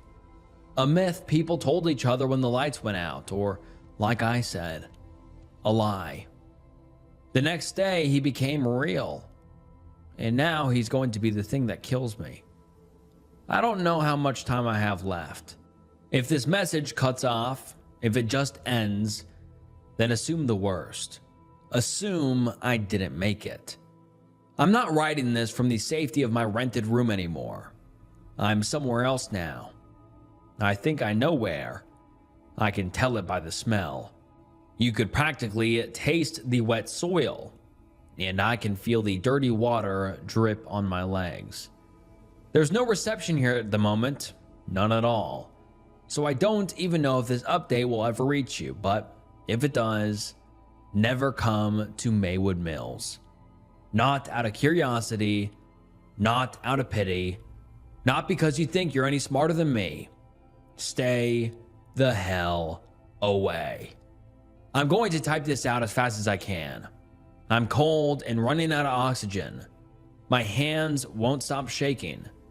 This will be my final update, and I'll tell you everything I can. Everything I figured out while I still can. That night, I stormed back to the bar. The regulars were exactly where I'd left them, hunched over their drinks like barnacles clinging to a shipwreck. The jukebox wheezed out the same tired country song. Same dull eyes were staring into half-empty glasses. Nothing had changed for them. But everything had changed for me.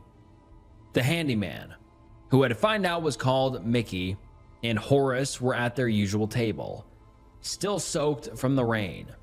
Mud caked their boots, and their coats dripped onto the floor like the storm had followed them inside.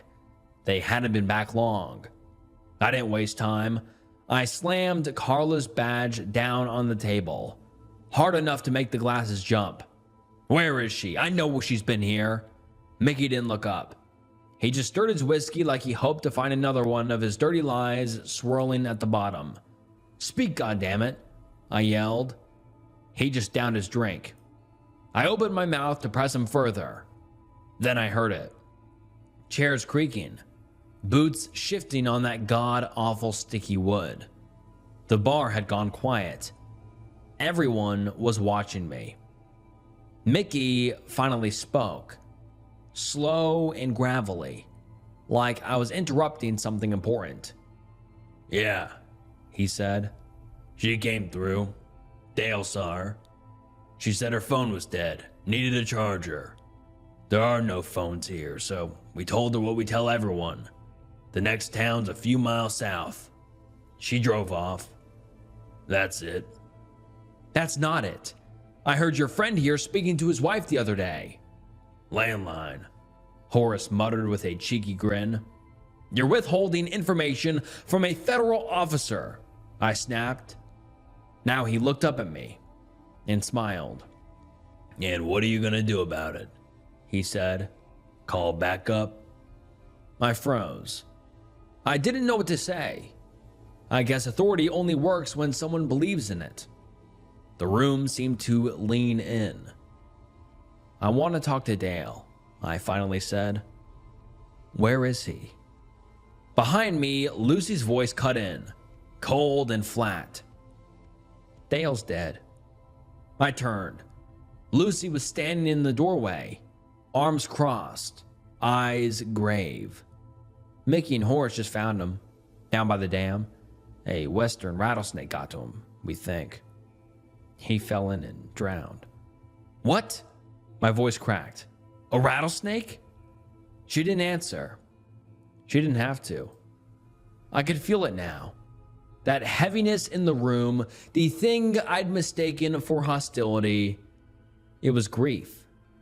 Every eye was on me now. The stranger, the outsider. A low-life trucker in the corner eyed the mud on my boots. No, I'm not joking, Lucy said, sharper now. Come on.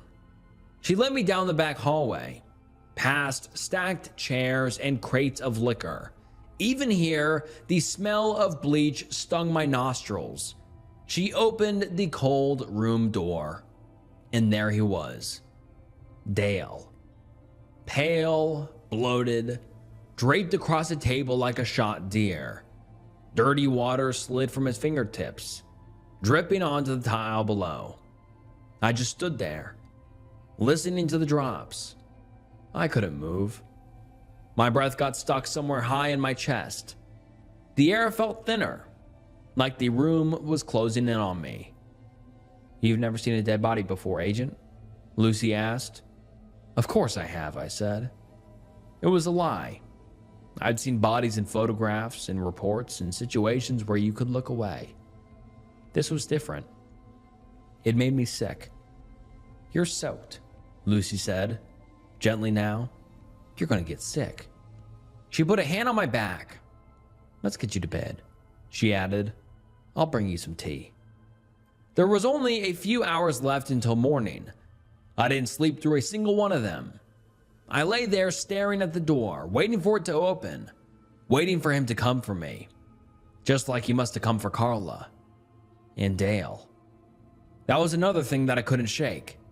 The note on my door. Did Dale write it? Did he want me to meet him there? Or was it Mickey? Horace? Was the note meant as bait? A colder thought crept in. What if they'd mistaken Dale for me in the dark? What if that's the reason he was dead? The idea settled in my gut and refused to leave. Another death I could trace back to myself. I was up to 3 now. My mistakes were starting to stack up. I was practically a serial killer. Yeah. Try sleeping with that on your conscience. The next morning, I was invited to a town meeting. Dale's death had rattled everyone. The room buzzed with anger. Whispers, accusations, fingers pointing at me, eyes scanning me up and down. More than a few people asked if Mr. Jangles had something to do with it. Apparently, he hadn't taken anyone in a while. Except Carla, I thought. I didn't say it out loud. I was afraid of what would happen if I did. I knew I wasn't welcome anymore. I could feel it in the air. I was the outsider who'd brought trouble with him. That stirred their effed up idea of peace. Heads turned toward me. Angry eyes glared at me. Voices sharpened. If Holly hadn't stepped in, put herself between me and the crowd, I think they would have run me out of town right there. The strangest part was how rehearsed it all felt. The outrage, the blame, the fear. It was like they were all reading from the same script. Like the meeting wasn't about Dale at all, but about turning me into the problem. About making sure I packed my bags and left. And if it wasn't, if it was all genuine, would people act this way toward an FBI agent? Or had they all decided that I wasn't one? Either way, one thing was clear. The clock wasn't ticking for me anymore. It was counting me out. I had to act fast. Outside, I ran into Cherry, the girl from the school. I asked her how she was doing. She shook her head and took a step back. I'm not allowed to talk to you anymore, she said. Did your mother teach you not to talk to strangers? She taught me not to talk to you." She giggled. She glanced around, then whispered, "I have to keep Mr. Jangles' secret. If I don't, you'll vanish too." Then she ran away. All vanished too? The word stuck with me. Was my gut right? Had I finally brushed up against some kind of truth? The story, the god-awful lie everyone here agreed to live inside. But if that was the case, the work felt impossible. I mean, how can you sniff out the truth in a place built on lies? I came here to find justice for Nadine, but can justice even exist in a place where lies have become the law? Where pretending not to see is the price of survival? Does the truth just rot quietly, patiently, the same way Nadine did? In the same way all those people vanished, out in the open, while everyone else looked straight past it. For the first time, I didn't know what to do. With my car still out of commission, Lucy offered to drive me to the nearest train station. Said they'd have someone else finish the repairs and tow the car to me once it was done. All she needed was my address. Let me tell you, something about giving it to her didn't feel right. At the time, I told myself it was just paranoia, another symptom of too little sleep and too many unknowns. But then something else awakened in me. Something I said last night in the bar. Tangled up with an unhealthy dose of stubbornness. A need to make things right. Now, laying here in the dark, I realize I should have taken her up on the offer. But I didn't. I was too close. Close enough to feel the truth breathing down my neck. So I decided to stay. That decision came from a hunch. Something I couldn't shake. The phone call I'd made back at the police station. The one I'd almost written off as nothing. A landline? Come on. Really? I just needed to make sure. So I broke in. As the evening fell over Maywood Mills, I waited until Horace left. Then I said, fuck it, and put my elbow through the back window of the police station. The glass gave way with an ugly crack.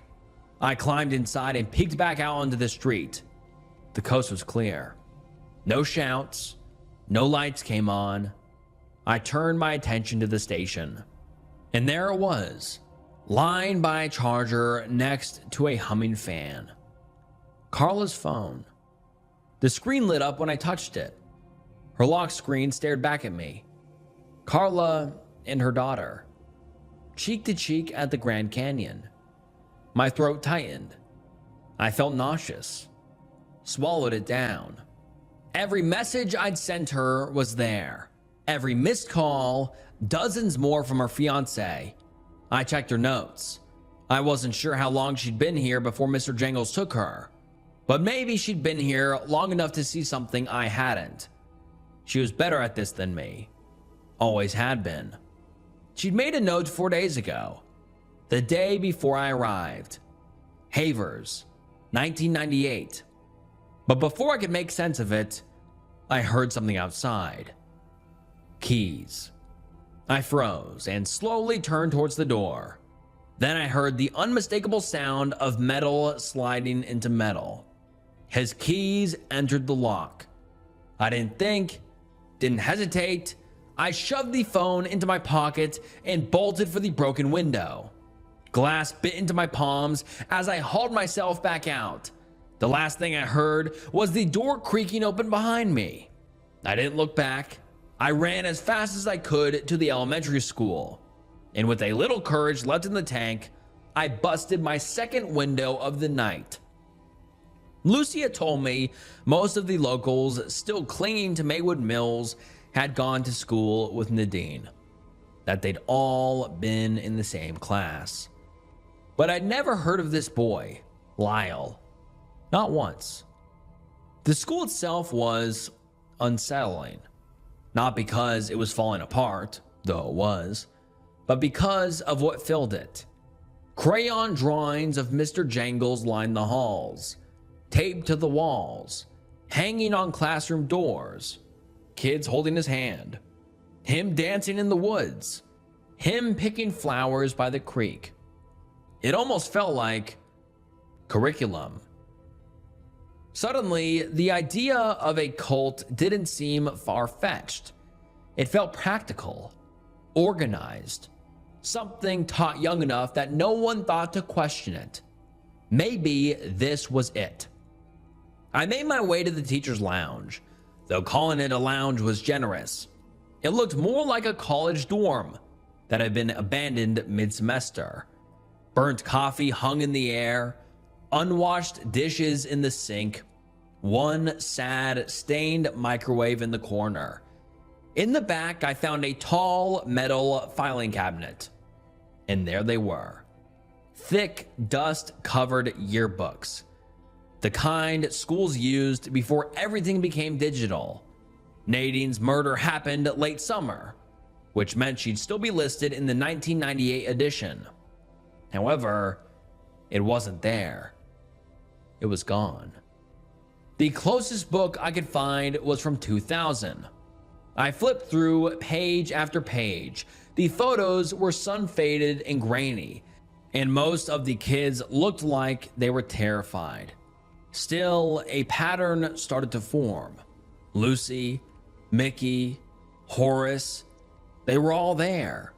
All old classmates to Nadine, but Dale, he wasn't listed anywhere. Instead, there was a boy who looked just like him, Lyle Havers. The pieces clicked together with a dull, sinking weight. Dale was Lyle, but if that was the case, then why change his name? I worked myself backward through the books. Lyle wasn't in 97 or 96, but Nadine was. That meant he'd moved to town sometime between 98 and 99, probably 98 since Carla had flagged him as a person of interest. Was there a story here? New kid arrives, falls for the girl next door, gets rejected, heartbreaks, cue violent end. Maybe he'd been a suspect back then. I couldn't remember his name from the case files, but given how sloppy they were, that didn't mean much. Still, the question lingered. Why change his name? Because the evidence probably didn't stick. However, suspicion does. I'd seen it before.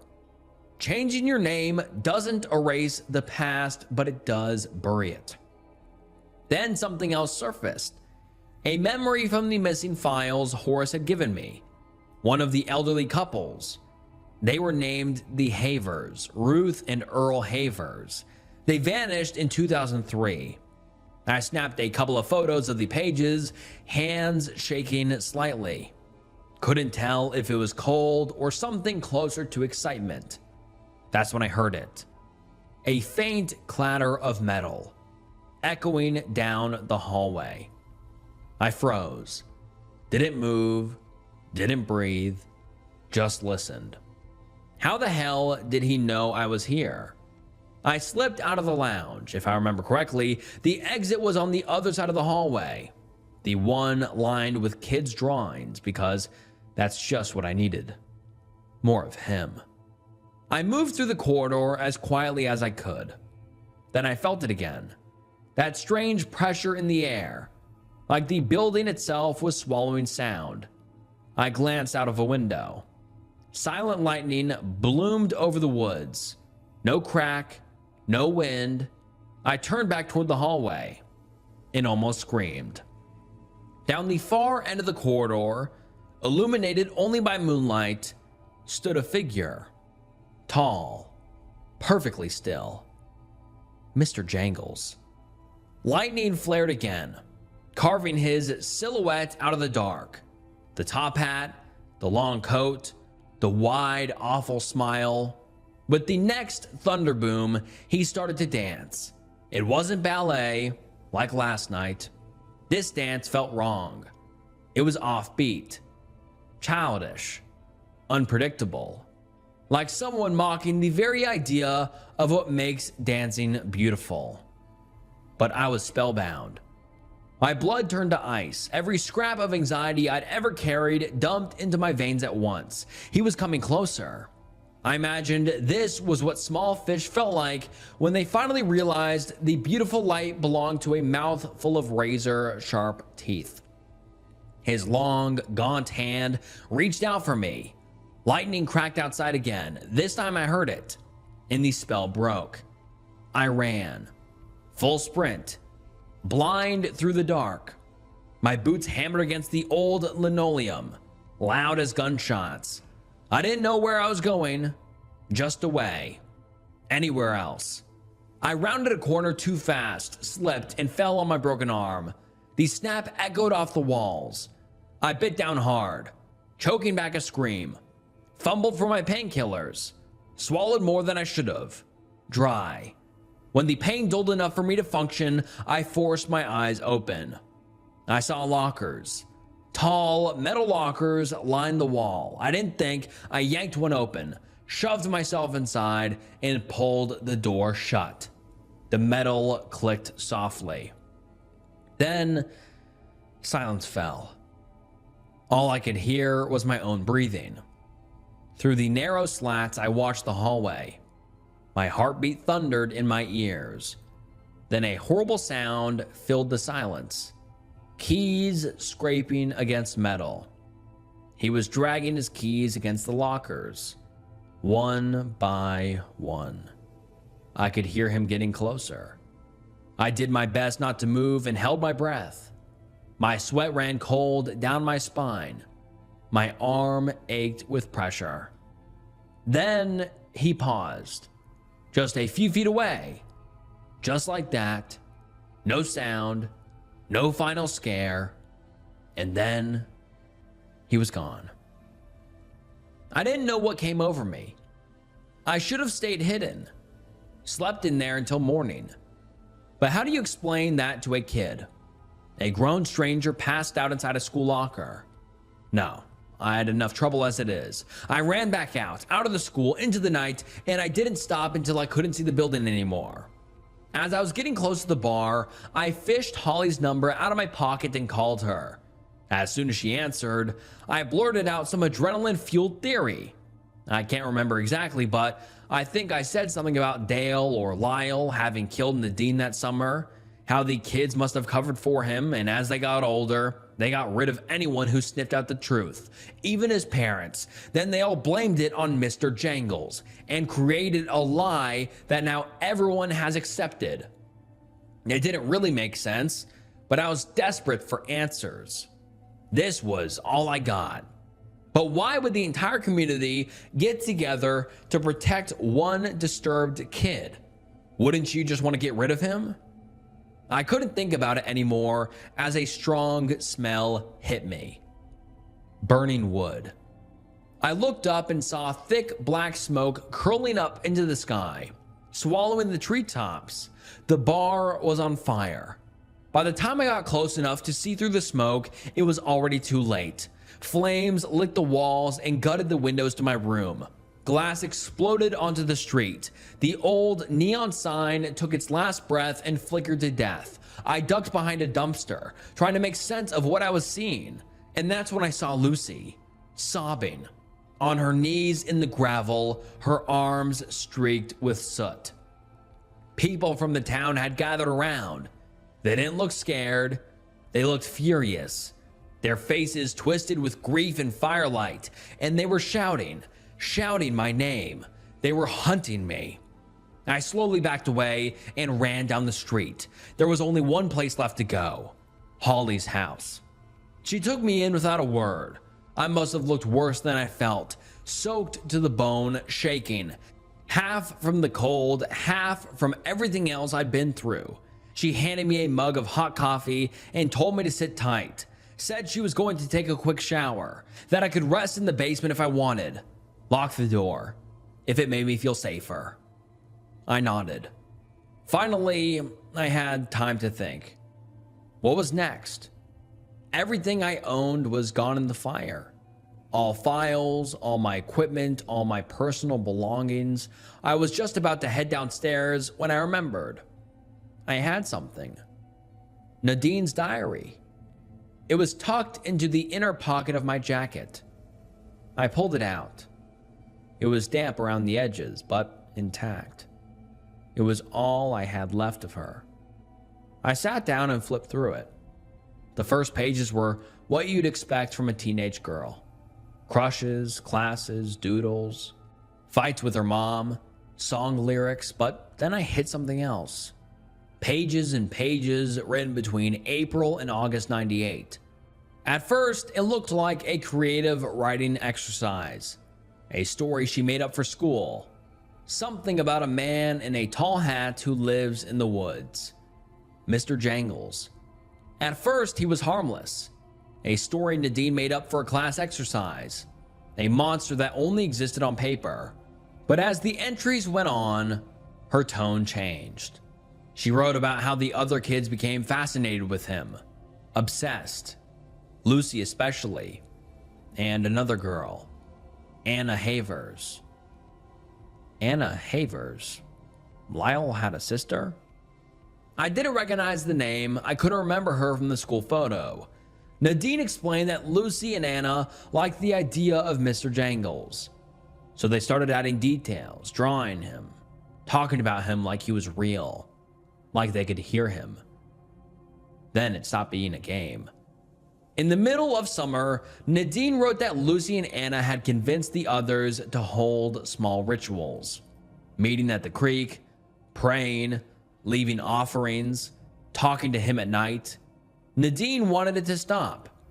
She said that she was scared, that she tried to tell the others that Mr. Jangles had left town, but they didn't believe her. And then I found the last entry she ever wrote. Lucy and Anna asked me to come with them tonight. My mom has told me not to hang out with Anna. She told me she's being homeschooled because she's special. Anna says he wants to see me, that I'm the only one who can do this right, because I know him and because he listens to me. The other children have decided to sneak out tonight too. Everyone will be there. They've already decided on the forest, the place by the creek. I tried to tell them he isn't real, that he never was. They accused me of lying, that I was just scared to admit the truth. Now they want to see him. He'll only come if I'm there. They say it's not dangerous, that nothing bad will happen. I don't want to go, but I'm afraid of what will happen if I don't. If something happens to me, I want it to be known. I never believed in him. They did. Who was Anna Havers? Who came to Maywood Mills later and didn't keep her name? It dawned on me. I didn't want the answer. I tried to push it away, but it was already there. Waiting. Holly. That was the last clear thought I had before the sharp pain exploded at the back of my head and everything went black. I woke up here. At first I could hear them. Voices somewhere above me, muffled, angry, arguing maybe. Then the dirt, or not dirt. It must have been mud, thick and wet and heavy. It slid over my casket like wet cement. I screamed, begging for them to stop, and then I heard it. The dam, cracking like a gunshot in the distance, and then a sound like the sky tearing open, rushing water, flooding everything, washing over my grave.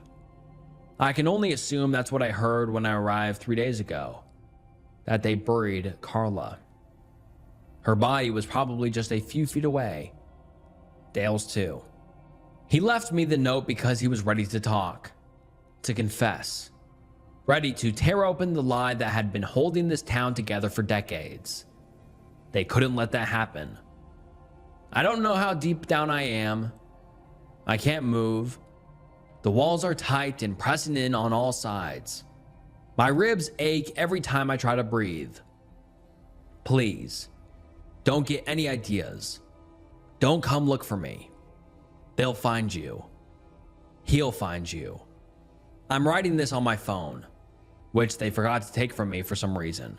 So if they somehow remember, I assume they'll come back for it, but I'll be long gone by then.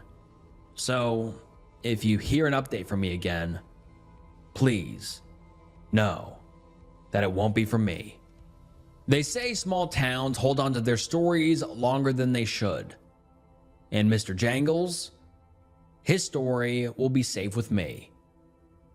Forever. I've been stalking my ex-girlfriend.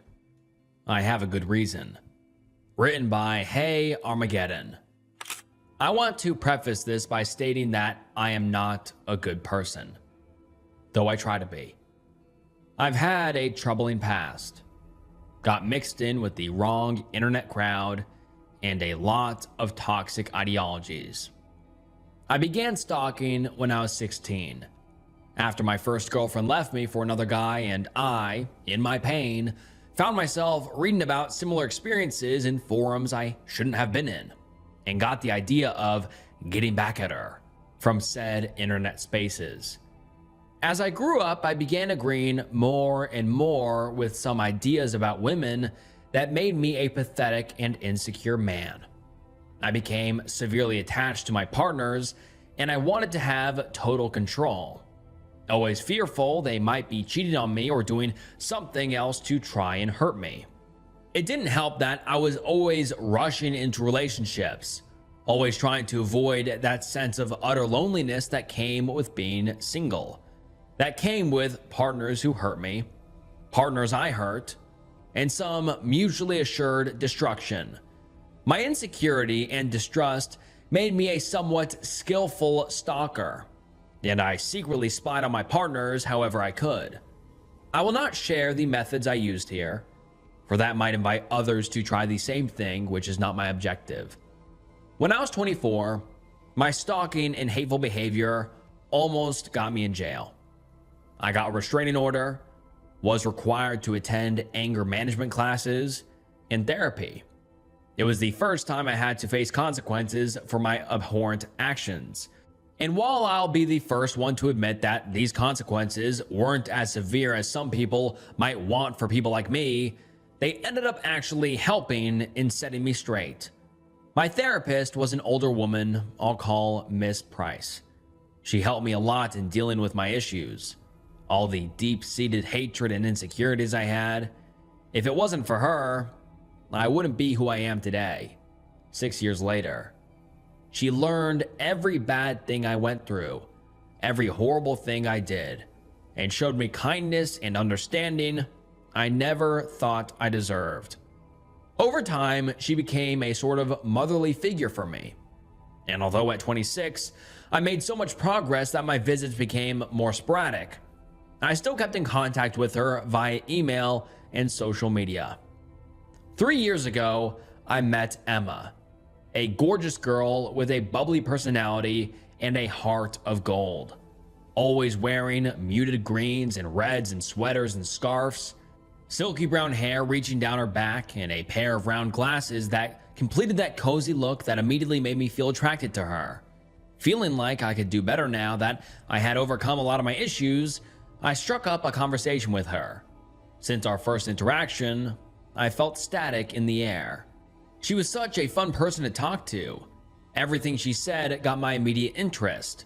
Despite my sudden approach, she was nonetheless friendly, and after an impromptu first date, we found ourselves following each other on social media and exchanging phone numbers. The instant attraction was mutual. That much was clear. We made plans to go out again the very next week. And over time, our dates became more frequent as we became more involved in each other's lives. Emma was a light fantasy writer and had a blog in which she posted short stories on. She was fairly popular and even had a novel in the works. When I first got to read her works, I was immediately transported into the worlds she portrayed with pen and paper. Truly, my new friend had clear talent, and that aspect made me fall for even more. Still, I made sure to take it slow. I wanted the both of us to get to know each other better before asking her to be my girlfriend. After 5 months, however, Emma was the one that confessed her love for me. I was so happy to hear that from her, but I knew I couldn't start a relationship with her without telling her about my past. So I did. I told her everything. The things I'd done, the things that were done to me. I tried to be as raw as possible, not to excuse my actions in any way, and to show I was trying to be a better man. And sweet, sweet Emma decided to give me a chance. She was truly an angel, and I promised myself that I'd be the best boyfriend I could for her. Our relationship developed a lot quicker after that, and while I often found myself thinking of checking her phone for anything suspicious while she left it unattended, or trying to look through the list of people she followed in her accounts, I always stopped myself before I could act on it. I tried my best to trust her, and I was always honest about having those thoughts with her. Sometimes she'd show me the people she was talking to all on her own, trying to ease my worries when I was struggling the most. Emma cared deeply about me and wanted me to get better. Her openness was so refreshing, and it was something I had never experienced before. Her support meant the most to me, and over time, I found myself able to feel at ease while being with her.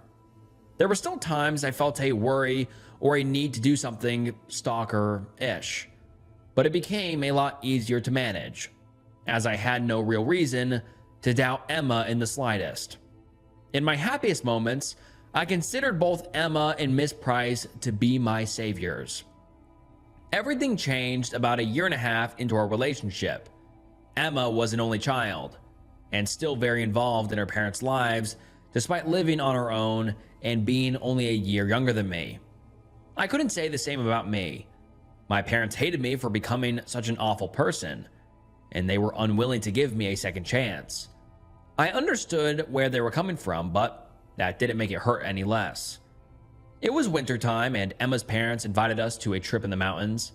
By that point, we had been acquaintances for a while, and thanks to their kindness, no doubt where Emma got that from, I felt like I had a family again. Tragically, I was unable to go, as my work kept me especially busy on the days leading up to Christmas Day. Sometimes I wish I'd gone. Maybe things would have gone differently then. The day before New Year's Eve, a man called me on the phone, claiming to be a man named Hank, one of Emma's uncles. He said I was listed as Emma's emergency contact and told me the bad news. Emma and her parents had gotten into an accident. Apparently, a bear managed to get into their cabin and things got ugly. The bear killed both her parents, and while Emma herself ended up mostly unharmed, save for a few minor injuries, the experience severely traumatized her. Damn. Unfortunate to come across a bear during wintertime, he said solemnly. I couldn't put it any better. And that very same day, I found myself rushing to the hospital Emma was in. The woman that laid on the hospital bed was almost unrecognizable.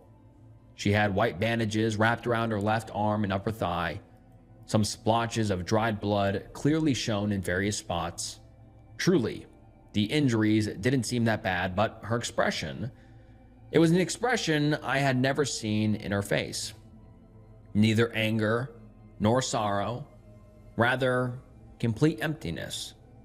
A nurse told me that she was still in an emotional shock, and that it might take weeks or even months for her to recover.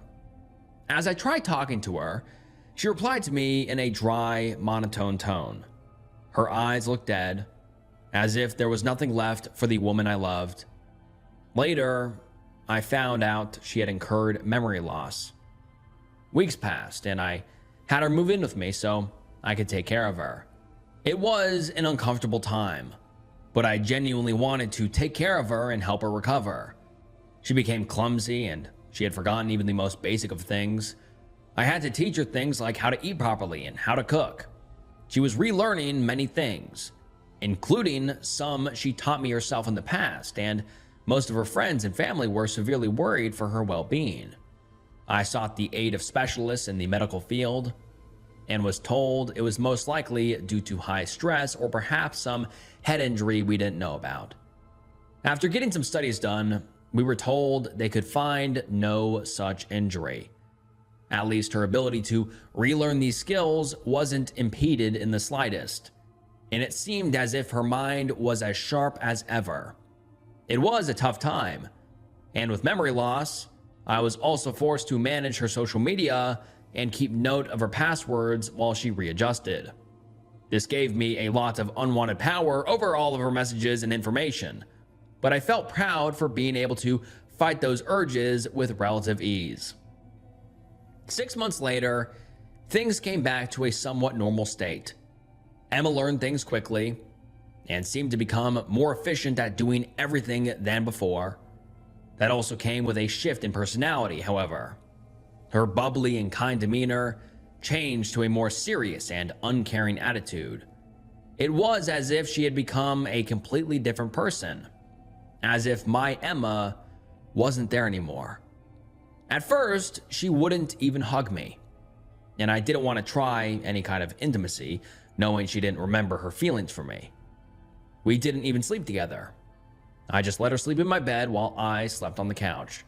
As she began getting better and questioned what our relationship was, I told her that she could decide that once she processed her feelings for me. As much as it hurt, I didn't want her to feel forced to be with me if she didn't feel love anymore. Soon after, she started demonstrating affection in weird ways. She would bite me, over time with greater intensity, and lick my arms or neck, all the while still unwilling to hug me often or even kiss. After that, I would wake up in the middle of the night and find her standing next to me, staring. Often I'd shriek in horror at the sudden sight of a dark figure in front of me, but as it became a common occurrence, I got used to it. Every time I asked her what she was doing, she told me she couldn't sleep that night, and that watching me sleep helped her sleep as well. I began growing increasingly worried, but as she had never once hurt me while I slept, I tried to bear with it as best as I could. To make things simple, I had her use one of my emails so she could learn how to use my computer at the start, since her laptop got destroyed in the attack. After she'd readjusted, it became a habit for her to keep using that email while using my PC, even though her phone had her normal email in it. She didn't seem to find any reason to switch emails or even manage multiple accounts anymore. She was comfortable simply using what was on each device by default. A few months ago, while using my computer alone, I decided to check my browser history to look for a website I was visiting the day prior and had forgotten the name of. Naturally, the searches there were a mix of mine and hers, so I didn't bat an eye when I saw random video searches I didn't look for, or the odd site here and there. That was until a specific search caught my eye. Jobs that work with fresh corpses. This was quite off-putting, but I tried to rationalize that maybe she was writing again and needed some inspiration. After all, her memory loss also came with changes to her interests, and while she no longer was into writing, she developed a taste for horror that could be leading into, perhaps, writing stories of a different genre.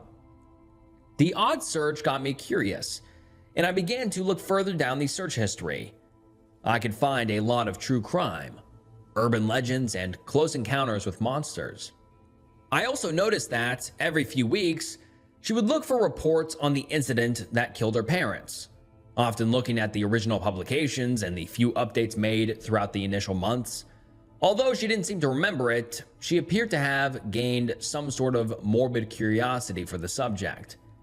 As I scrolled back closer to Christmas, closer to the time I began teaching her how to use my computer, I found more crude search results, such as human rituals, how to show emotions, how to live with others, common roadkill sites, looked for specifically with the name of our town in the search, and is it socially acceptable to eat another human? I had a deeply unsettling feeling, but I couldn't come to any conclusion yet. From then on, I began observing Emma more closely, and at the same time, she began getting more involved in doing housework. While she would refuse to cook, she'd always watch me prepare meals for the both of us. On one occasion, I cut my finger while chopping some vegetables, and before I could react, Emma had it in her mouth, sucking the blood out. She said she just wanted to help, but I decided to be more careful after that odd display. When she looked at me, I noticed how her calm demeanor hid something behind it. Something I couldn't understand at that point yet still made me feel uncomfortable. I decided to set up a hidden camera with night vision in my living room, pointed at the couch where I slept. I checked the footage recorded at night on a phone app that came with the camera, and noticed her nightly visits continued. Now, if not from the start, they were happening every single night. Over time, I installed more hidden cameras around the house over time, making sure they weren't many to reduce the chance of her finding them. After watching the footage, I noticed that she had a habit of always standing in front of the window, peeking through the blinds and looking at me as I drove off. Then she'd walk to my computer or sit down and simply look at videos or read things all day long. That blank, unchanging expression she used to have, coming back and only leaving once I was back or when she had to leave the house. Originally, she didn't leave the house that much, but as she became more comfortable being alone, she gradually made a habit of getting groceries on her own while I was at work, messaging me to ask if I wanted anything. Knowing what I knew, this started to look suspicious as well. So one day, I decided to follow her to clear my doubts. That day, I took the day off and lied to her, telling her I was heading to work. The day before, I placed a tracker in her car I bought a few days earlier. And that morning, I sneaked out a change of clothes and a pair of binoculars in my suitcase, then drove my own car to a parking lot near a car rental place to rent one for the day. After that, I switched clothes, checked the tracker on the app, and began following her around. I felt guilty about returning to my old ways and disappointing Miss Price, but I told myself this time wasn't out of jealousy or insecurity. Rather, it was due to fear for my safety. She did what any normal person would do: visit the mall and a few smaller stores. The thing that scared me the most was what I found she did after. I followed Emma back home, making sure to keep my distance, and parked the car a few streets away, far enough to be unnoticed and close enough to use my binoculars. After she parked and carried the groceries inside, I looked at my phone and accessed the camera's app to look at her in real time. She took everything out of the bags and put everything in its respective place, but left a block of raw meat, I think it was beef, out on the counter. Next, she got a mop and a bucket, took off all of her clothes, threw them on a nearby couch, grabbed a chunk of meat, and began eating it.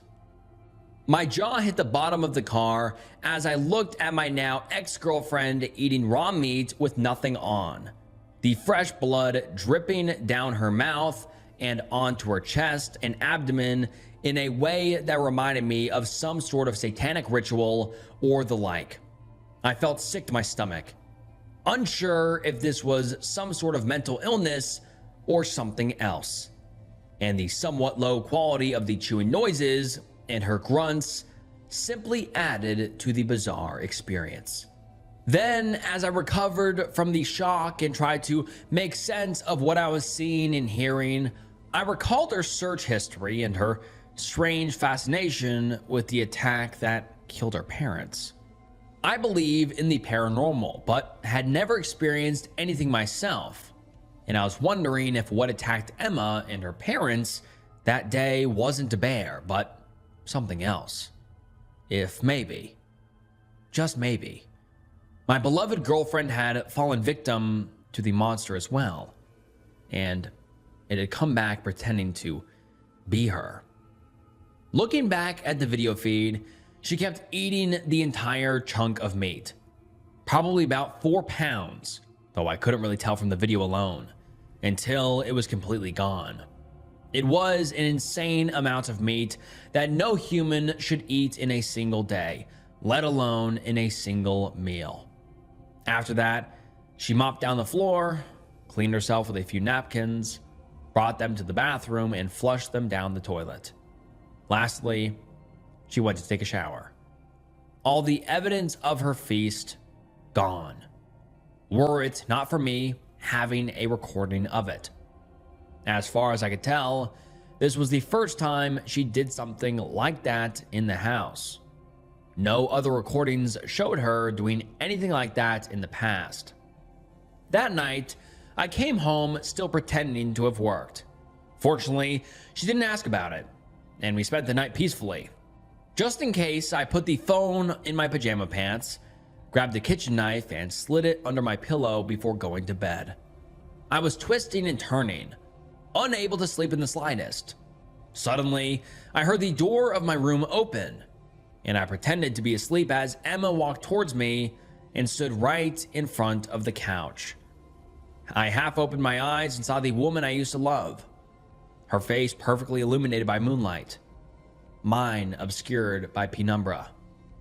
From that night, I was unable to understand the look in her eyes.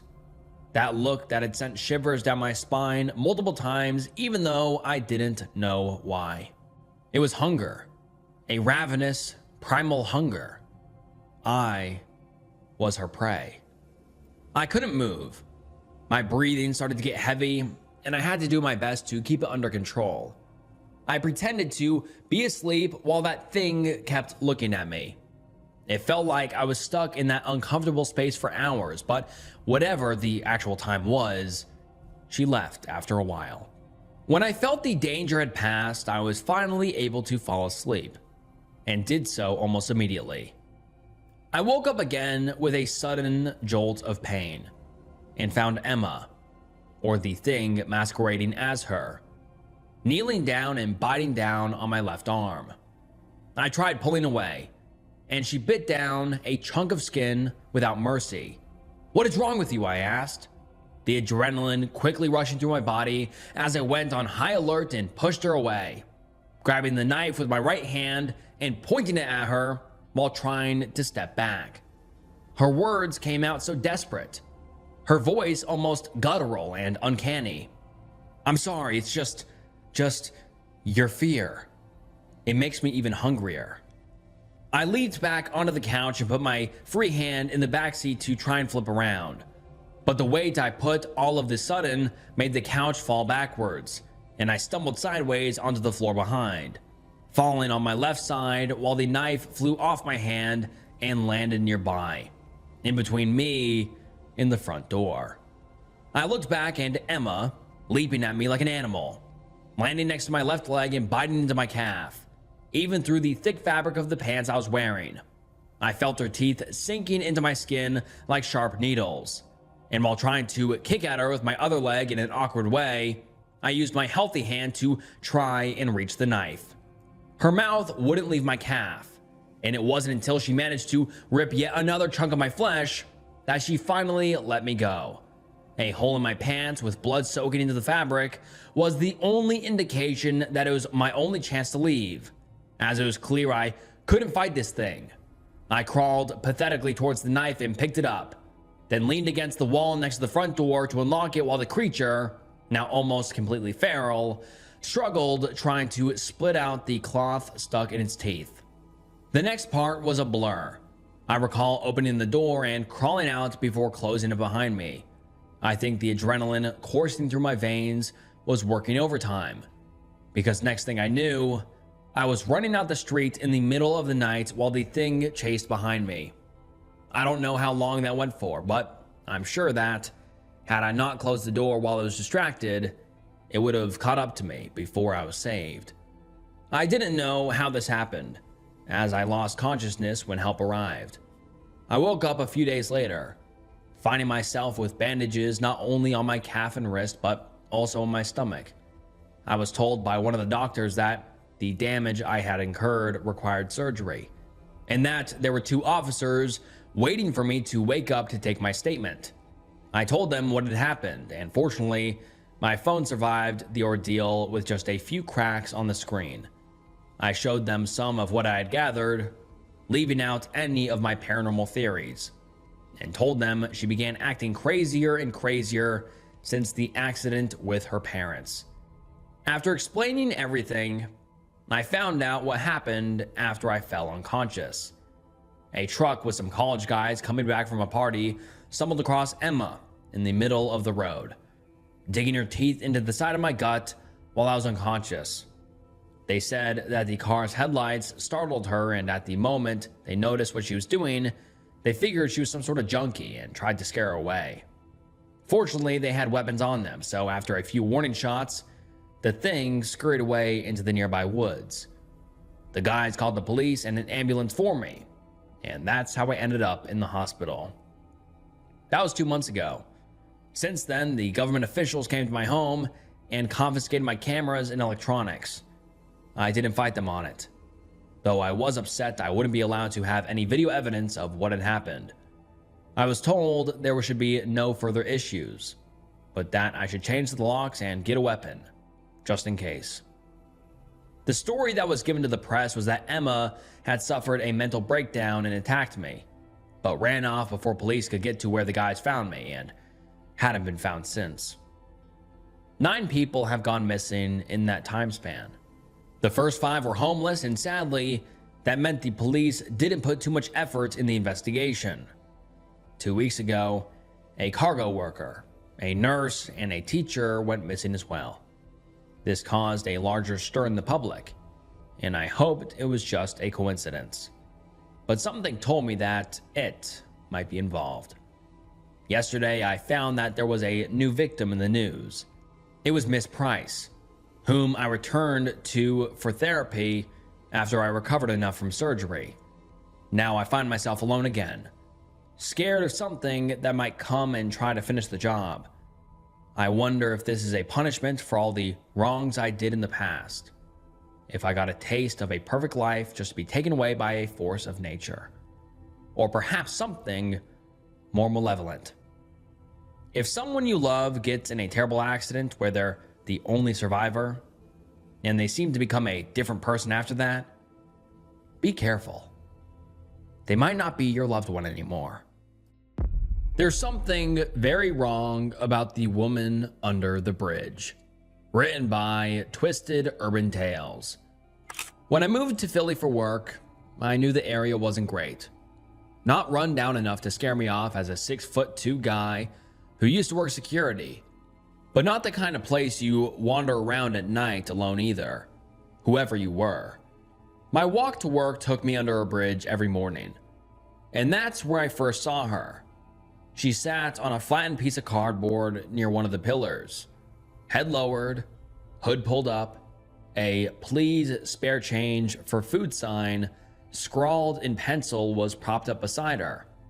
At first, I didn't think much of it until I looked again.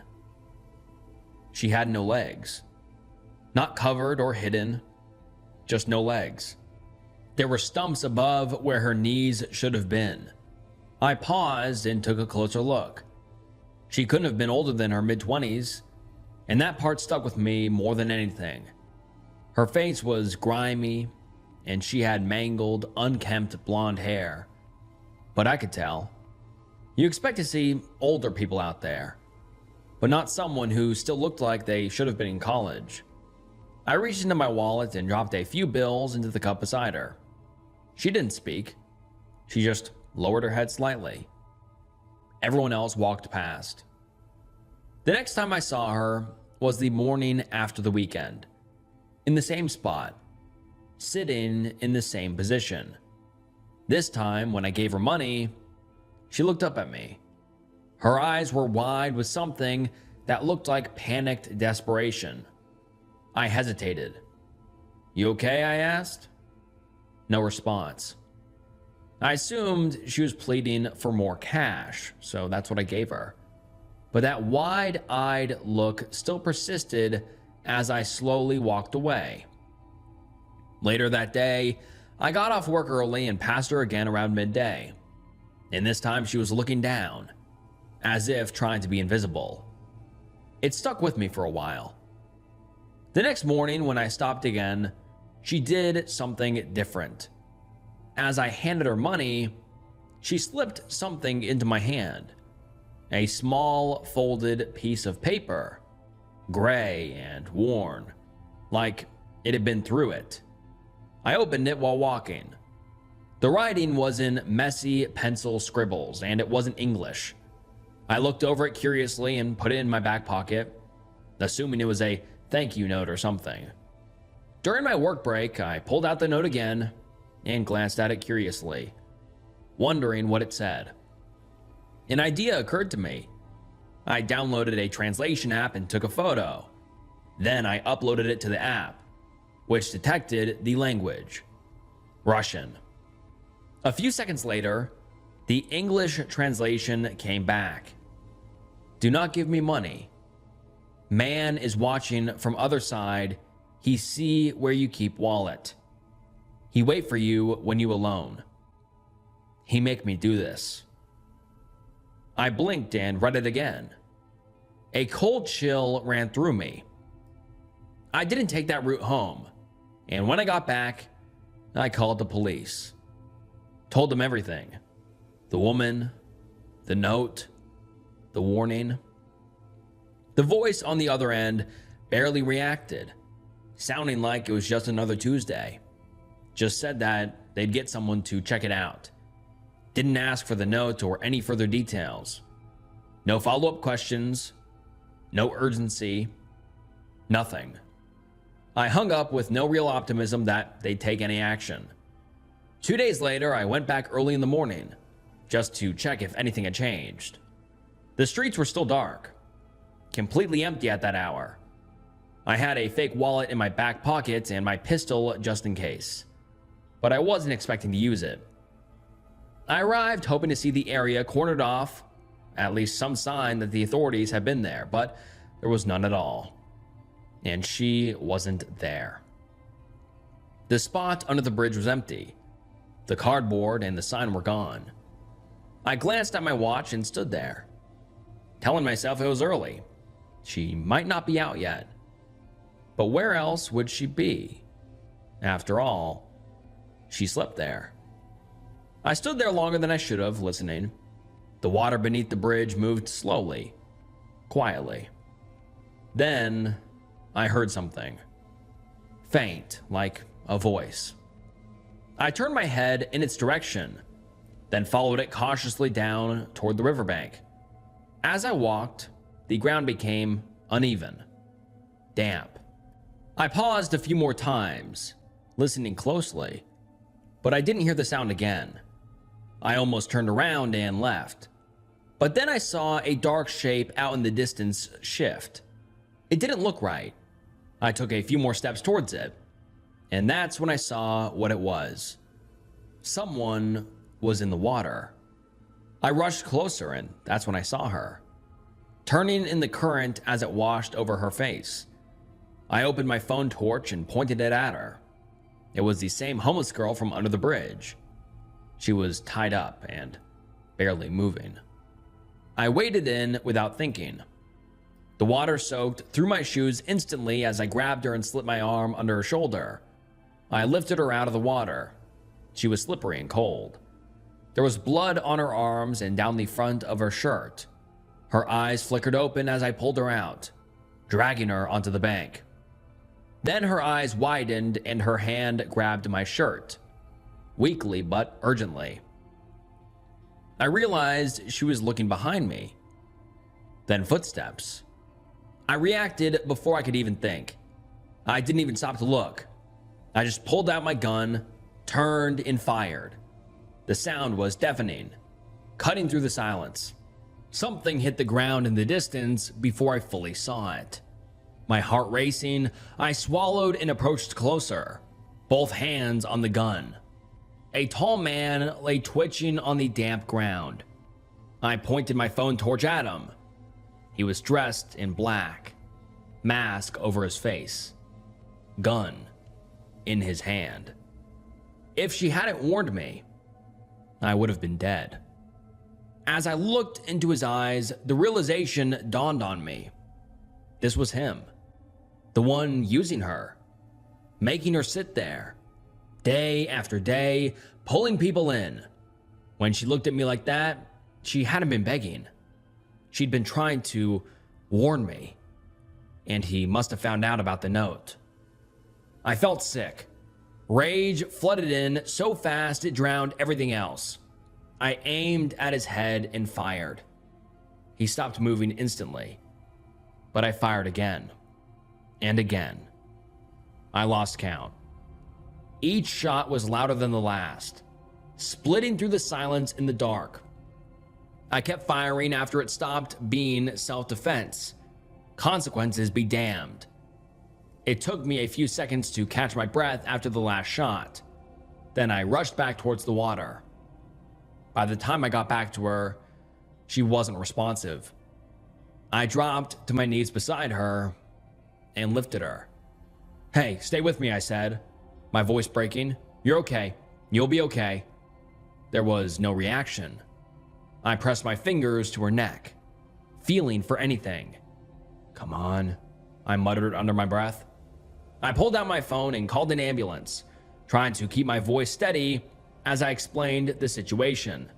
Every second felt stretched thin. "It's okay," I told her. "You're safe now." But I didn't know if she could even hear me. And as I said it, I could feel a sinking feeling in my chest. The paramedics tried.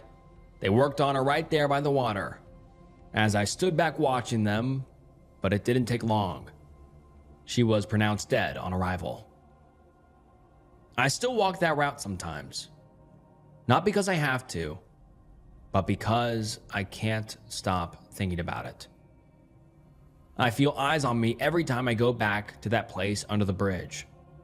Half the time I expect someone to step out of the shadows and come at me. I'm always ready for it now. I walk through it slowly, tense, waiting, listening for the smallest sound, but nothing ever since. People walk through it like nothing ever happened, just like every other part of the city. Most people never even noticed her. But now, some of them notice the flowers I left where she used to sit. You know how to spot a kind of thing? Written by Saturday. A long time ago, someone asked me a strange question. It was my last year of high school. I was drunk out of my mind and crashing at a friend's place. We were coming down from an after party and half of us didn't want to go home. Two guys were sleeping on the floor. One was nodding on and off at a lazy boy in the corner, still gripping a 40. I was on the couch with a curly-haired girl, talking about nothing. You know how to spot a kind of thing? What kind of thing? No, she said, lazily shaking her head. Not a kind of thing, a kind of thing. You're not making any sense. She poked me in the chest and put her head on my shoulder, falling half asleep as she explained. It's a game. It teaches you to think about stuff. All right, what is it? You sure you want to know? I mean, now I have to. I was barely paying attention. My hands smelled like cheese snacks and rubber. We'd been playing ping pong, and the rackets were kind of cheap. Think of a place you spend a lot of time in, like several times a week, but not all the time. Not like your bedroom. I don't spend all my time in my bedroom. Come on, you got a place in mind? I thought about this alleyway between my family home and my neighbor. It was this fenced-off alley, not big enough to drive a car through. I went there every day on my way to class. I nodded. I got one. Now think of something in that place.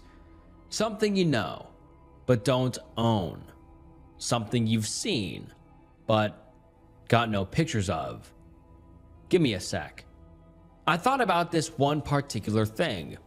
It was a little teddy bear keychain that someone had put on one of the fence posts.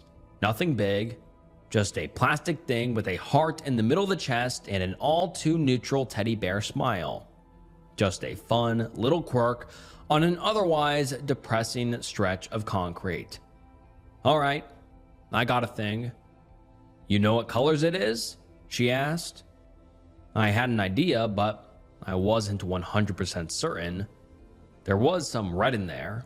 I knew that much, a bit of yellow, but I couldn't say exactly what was what. Maybe the nose was black? Kinda, I said. She looked up at me and poked me in the chest again. That's a kind of thing, she muttered. They're pretty cool. She sat up and stretched a little, kicking over an empty can. The guy with the 40 had fully admitted defeat and curled up into a ball. They exist on the edge of things, she explained. It could be blue, it could be yellow, it could change into red. There's no way to really know. It only exists in your memory. But it's red. How can you know for sure? Like, for sure? I can check it. What if it wasn't red yesterday? Do you know for sure what it was yesterday? I mean, things don't change color. Kind of things do. You're making this sound like a ghost story. Who says it isn't? We got into this weird wine-fueled philosophy nonsense that led us nowhere and ended up making out on the patio, staying up until dawn.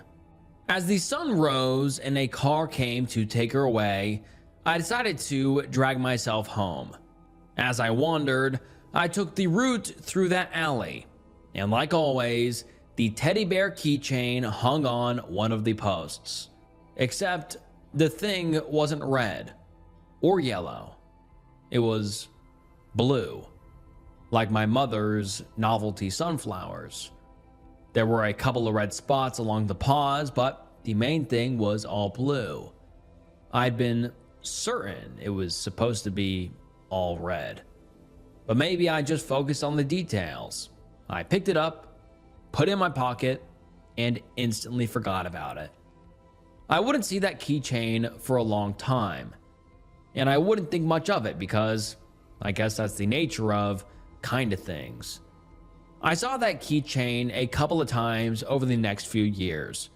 When I moved into my college dorm, I had it resting on my windowsill. I think my mom put it there. At some point, I knocked it over and it rolled under a nightstand, where I didn't find it until years later when I graduated. From there, it ended up in a box of knickknacks, which ended up on a shelf in my apartment. It wasn't an exciting journey, but it was my journey. You sort of forget how long things stick around until you're old enough to look back on it.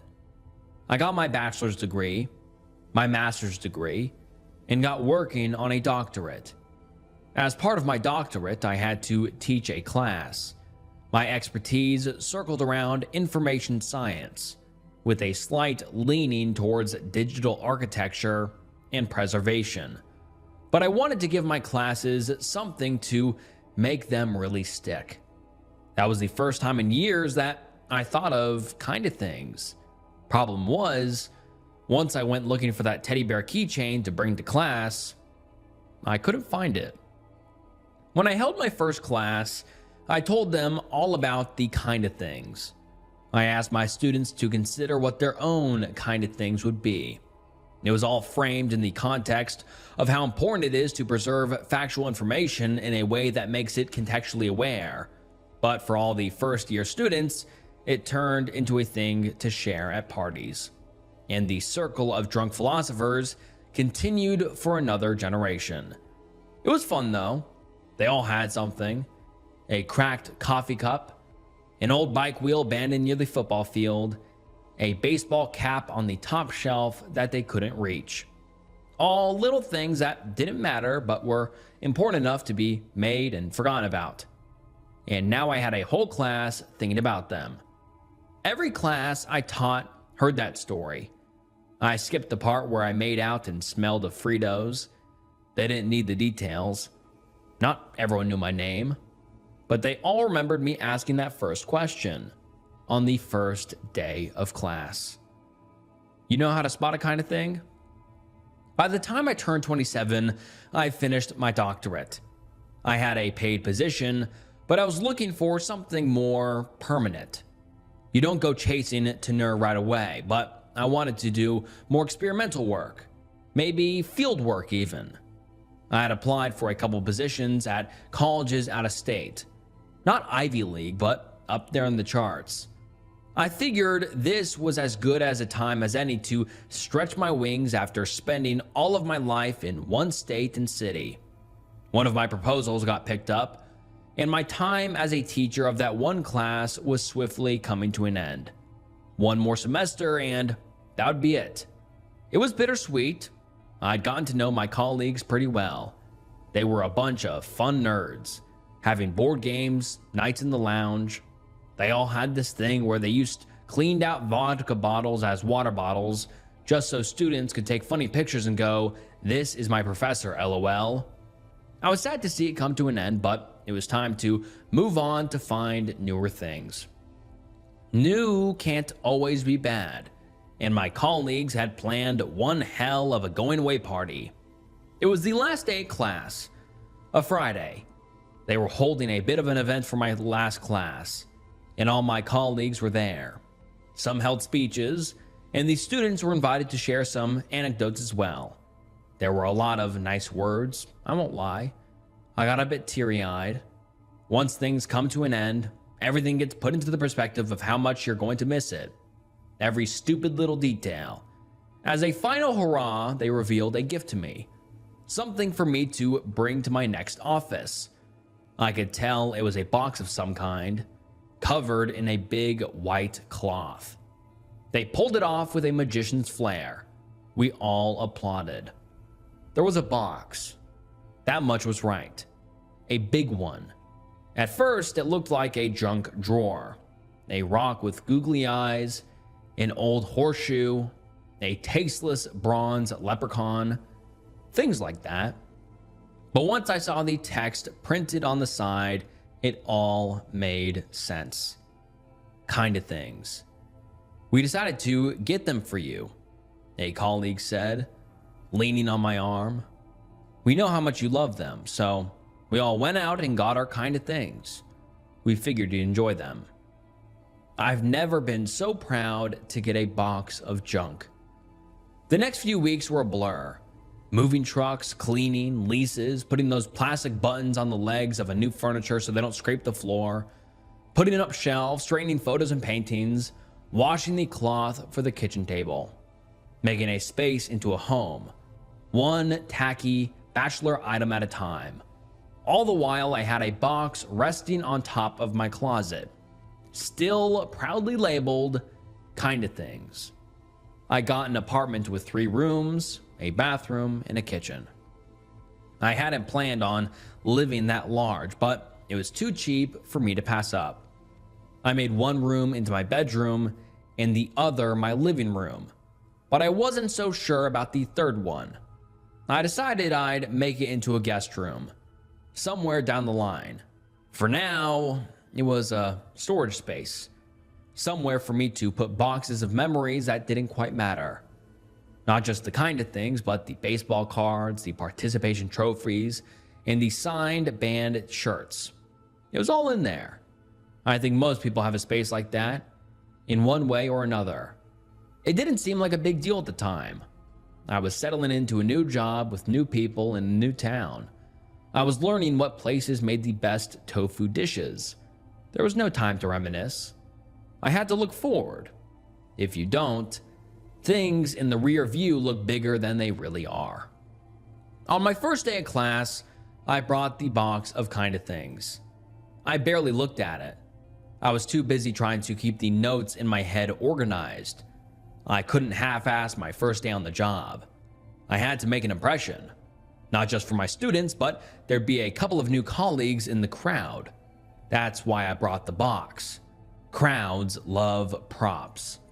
I shook hands with those who attended, introduced myself, and got a moderate crowd of about 40 people for my first day. Not just a class, but a couple of extras. I asked them all to sit up front as I unveiled the box. I had it turned outward towards the students. I barely saw the thing myself. "No photos," I emphasized, shushing them with a finger like I was telling a secret. "No pictures and no ownership. You can keep them, but they're never really yours." That got a couple of chuckles. I had a presentation ready and had them name a couple of kind of things in their own lives as I slowly pivoted into a metaphor related to my field of study. It was pretty clean. I'd used that particular setup a couple of times before, and yet there was something about that one class that didn't sit right with me. I couldn't put my finger on it. It wasn't just being nervous about a new job, it was something about the crowd. Every time I looked back, my eyes got stuck on something, like how you react to sudden movement, but with nothing changing. Something was putting me on edge, and I couldn't point my finger at what it was. Coming back home after a long day, I put down my box of kind of things in the hallway and got myself a cold beer. I wasn't going anywhere, and I'd spent all my social energy in one go. There'd been muffins in the lounge, and everyone wanted to talk to me about my various articles and, of course, the kind of things. Everyone always wants to tell me about their kind of thing. I walked into my budding guest room with its mint green walls. I put down my beer and tossed the box back up on the closet. As I did, something tumbled out. My teddy bear keychain. It landed on the floor with a little rattle. I stood there for a moment, dumbfounded. It couldn't have been in the box. I would have seen it. Or maybe I put it there during the move and forgot about it. Strange.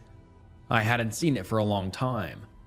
I picked it up and rolled it between my fingers. Looking at the colors and shapes, it wasn't like how I remembered it. It wasn't all blue like I thought it was. It was mostly gray with details of blue and red. The eyes looked like lemons. The heart in the center of its chest was a little smaller than I remembered. I decided to take the box back down to check if there was anything else I'd accidentally put in there that I'd forgotten about. I sat down on the floor, took another sip of beer, and opened the box. For a moment, my mind short-circuited. I had never seen any of those things before. There was an old-timey alarm clock with a broken spring, what looked like a watermelon paperweight, and a handheld dinner bell without the ringer thing in the middle. I hadn't seen any of those items before, and I was more than certain that I'd gone through that box at least once or twice. But then, why couldn't I remember those things and who gave them to me? I sat there, trying to think of the names of the students who'd been there. I remembered them fairly well, but I couldn't point to who gave me what. That and little details about them had faded. Was it Josh or Joshua? Did one of them have an NHL or NBA cap? I could sort of remember the outline, but not the absolute details. It gave me a moment to pause. I considered that there might be such a thing as kind of people. Those people you spend a little time with every now and then, but never really get to know. Peripheral people. Pseudo people. If that's the case, who's to say I wasn't someone's kind of people? I mean, I had to be, right? I shook the thought out of my mind, finished my beer, and got up off the floor. I headed for the door, closed my hand around the handle and pulled. Nothing happened. Had it always been opened outward? Of course it had. It was just a new apartment, and I was getting accustomed to it. And yet, I'm not the one for being paranoid. Through all my years of talking about kind of things, I always considered them a fun thought experiment. Some talked about them like demons or ghost stories, like they were supposed to bring something horrible. I never saw it like that. They were just this idea to consider about the nature of permanence. They weren't malicious things. And yet, I started to get this uncomfortable sensation in my stomach whenever I passed by my guest room. It wasn't a conscious thought, but just this sense of unease, like there would be something new for me to misremember if I entered that room with that box and didn't pay attention. I tried to remember exactly what I'd seen in that box and what color they were, but without going in there to check, there was no way to know for sure. That just made it worse. I finally decided that I was just going to indulge my superstition, just to demystify the whole thing. One weekend, I got my phone, a notepad, and decided I was going to write down and photograph everything in that box. After that, I would never have to think about it again. It could even be a fun thing to try against my students. Maybe I could ask them to remember as many things as possible from the box and cross-check it at the end of the semester to see how many points they score. I'd brought a small coffee table and a chair from the kitchen. I pulled the curtains open, letting in some moonlight. It was late May and nights were growing shorter. Perfect for someone who'd run out of steam grading assignments all Friday. I took down the box from the top of the closet and noticed the teddy bear keychain. Nothing strange about it, other than it being a box. It must have been in there when I put the box back up. No point in getting antsy at the first item. Then again, the eyes looked more mango than lemon. How could I have been so certain about the lemon color? Maybe the moonlight made it look different. I brought out one item after another, only stopping briefly to think about who gave it to me. I remembered quite a lot of them.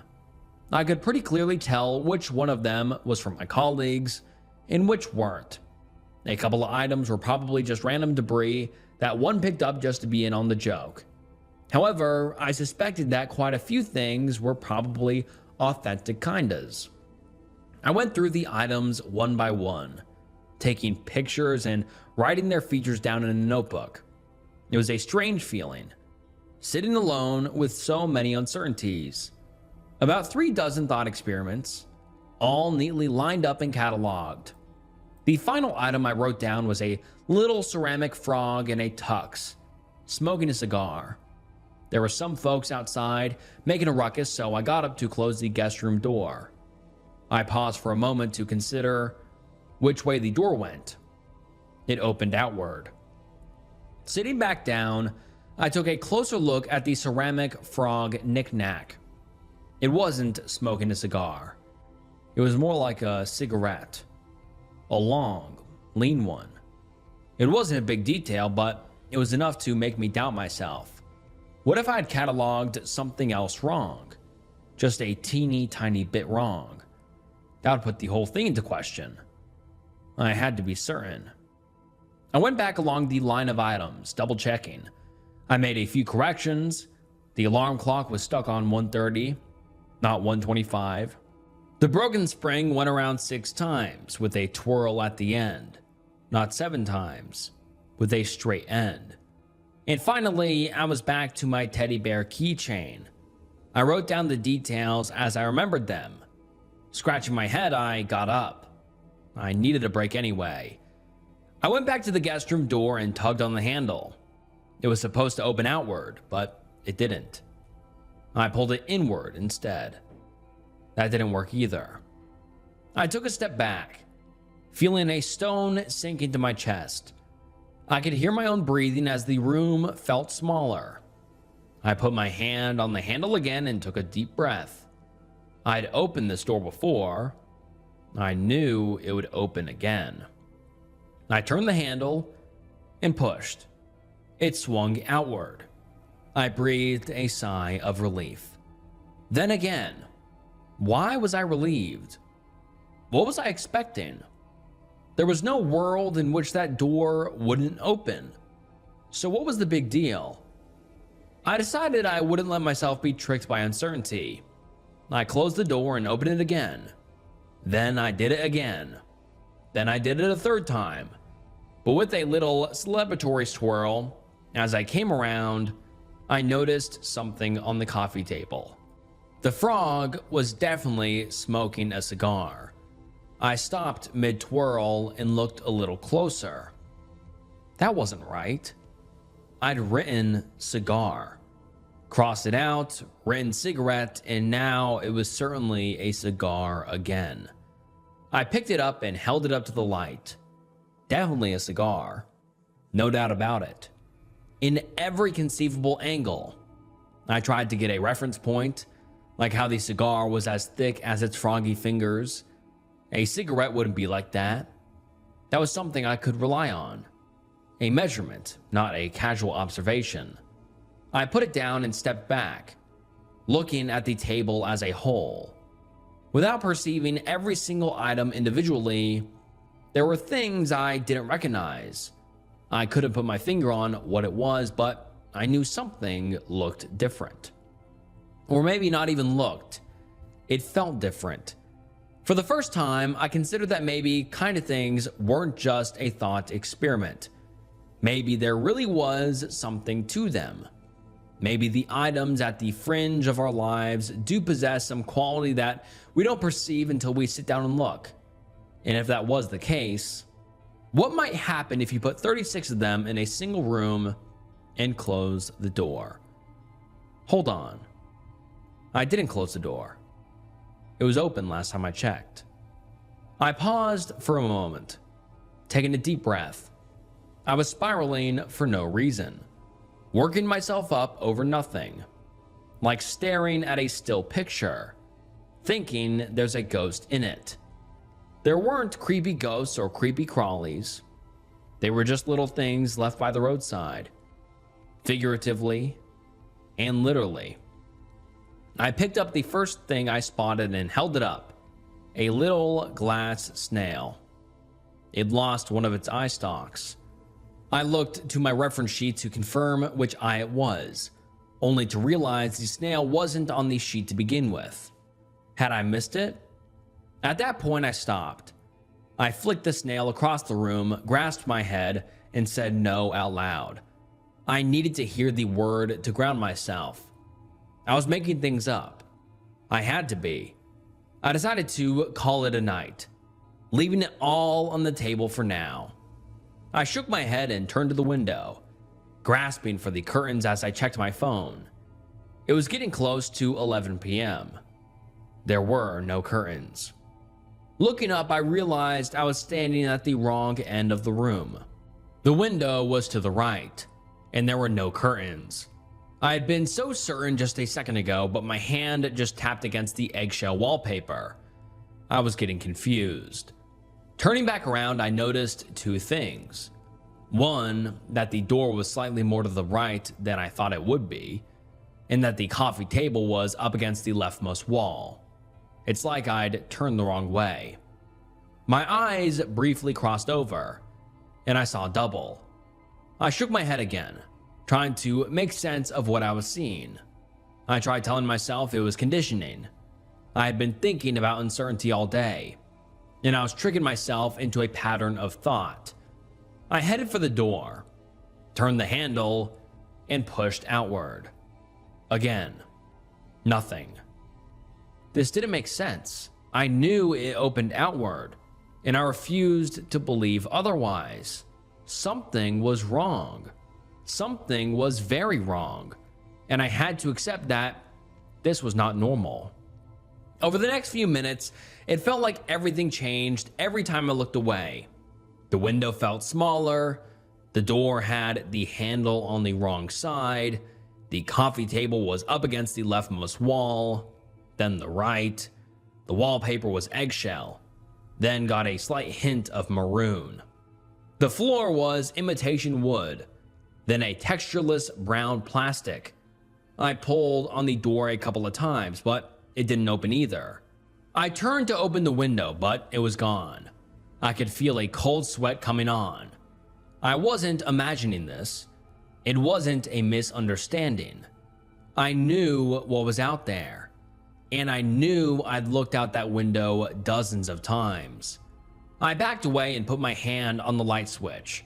I flicked it off and on again. A couple of things changed. A few items seemed to have moved. One of the closet doors was open. I flicked the light again, faster this time. The table was slightly angled. The window was still gone. I reached for the light switch again, but it was higher up than before. I flicked it off and back on again, but the light did not come back on. I fumbled around in the dark. I could feel myself stepping on things that weren't supposed to be there. I stubbed my toe against the coffee table in the middle of the room. I fumbled with my hands along four walls of the room, but I couldn't find the door. I couldn't find the closet.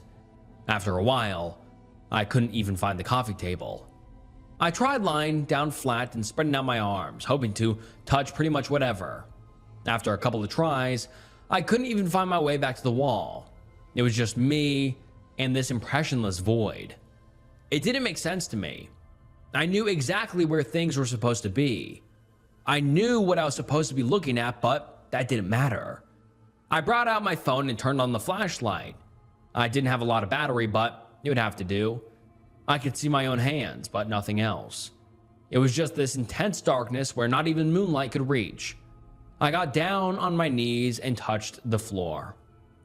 This textureless, neutral floor. Not cold or warm, just a solid matte black. The light didn't reflect off of it. I walked around. At times I could bump into a wall, but when I turned around, the way forward was wide open. I tried jumping a couple of times, but my feet didn't make a sound. I tried calling out, but there was no echo. Not even reverb. It was such a strange sensation that it hurt to comprehend. I ran and crawled and jumped and rolled. There was just nothing. Nothing. And when I screamed, I couldn't hear it outside of my head. It felt like I was inside a cube. Not a room, but like a big, dark cube.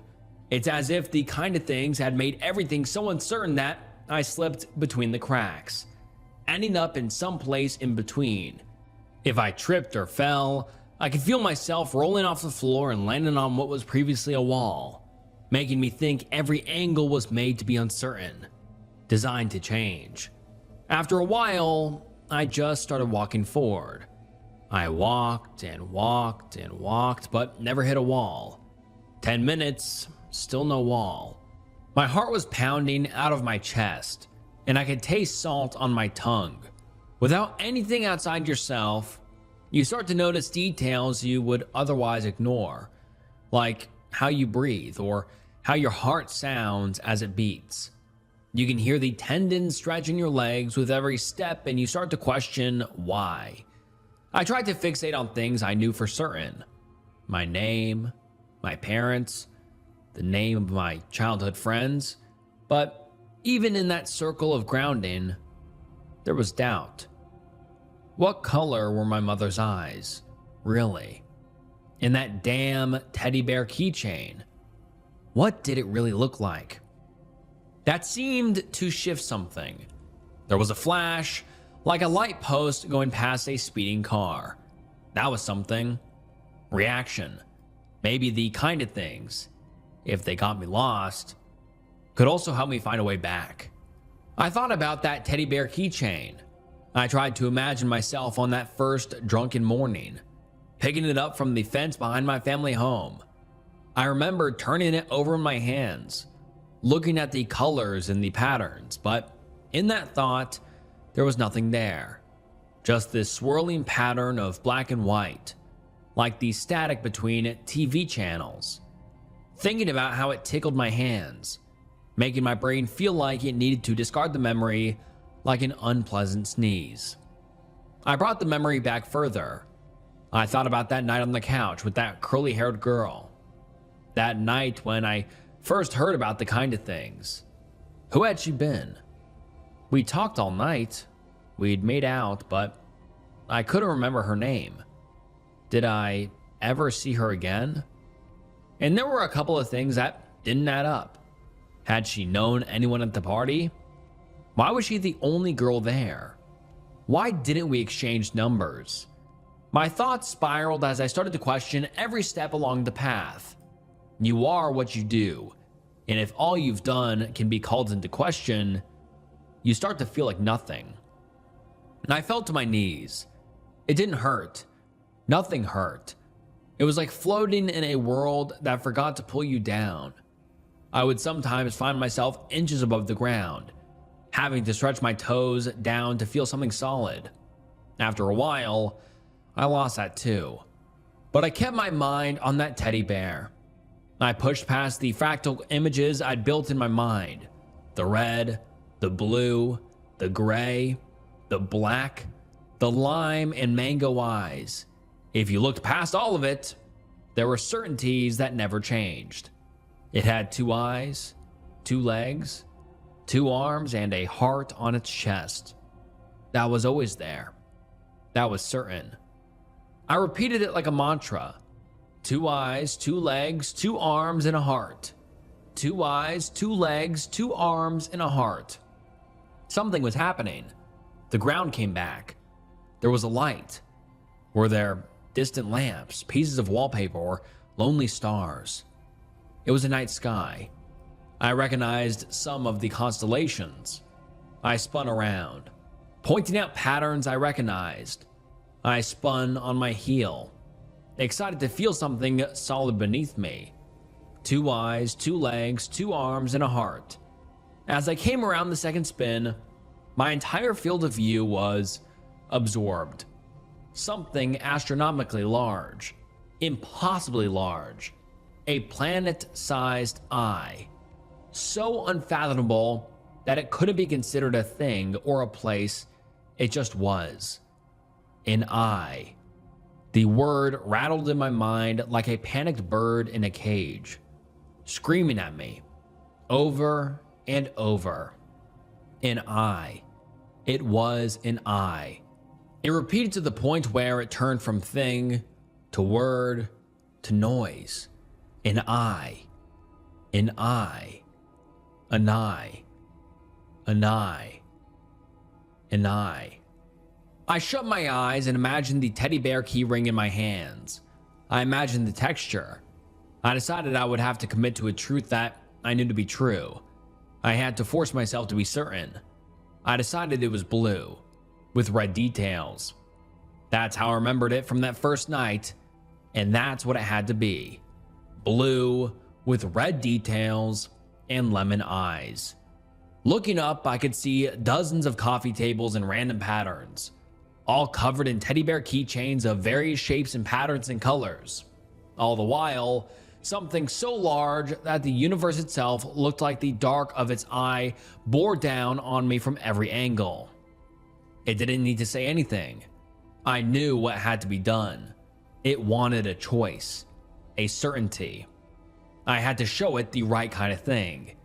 I have no idea how long I wandered that void, poking and prodding at those little keychains. One was darker blue with yellow lining. One was almost green. Every color combination imaginable, in every angle. The eye was patient. I had to be right. I don't know how long it took me, but I found myself holding something. I held it up and I looked at it. I knew it was the right one before I even noticed the colors. Maybe it became the right one just by believing it to be. That's when it hit me. It didn't matter. The original color was gone. There was no point in trying to restore an idea or thought that had passed from memory. I decided then and there that I would make this something it had never been. I rolled the keychain between my fingers and opened my eyes. My hand was on the wall as the lights flickered back on. I was covered in sweat. All the items from the Kind of Things box were still neatly lined up on the coffee table. Even the frog, with the cigarette. The mint green walls were there. The window, the curtains, the closet. And when my shaking hand touched the door handle, it effortlessly swung outward.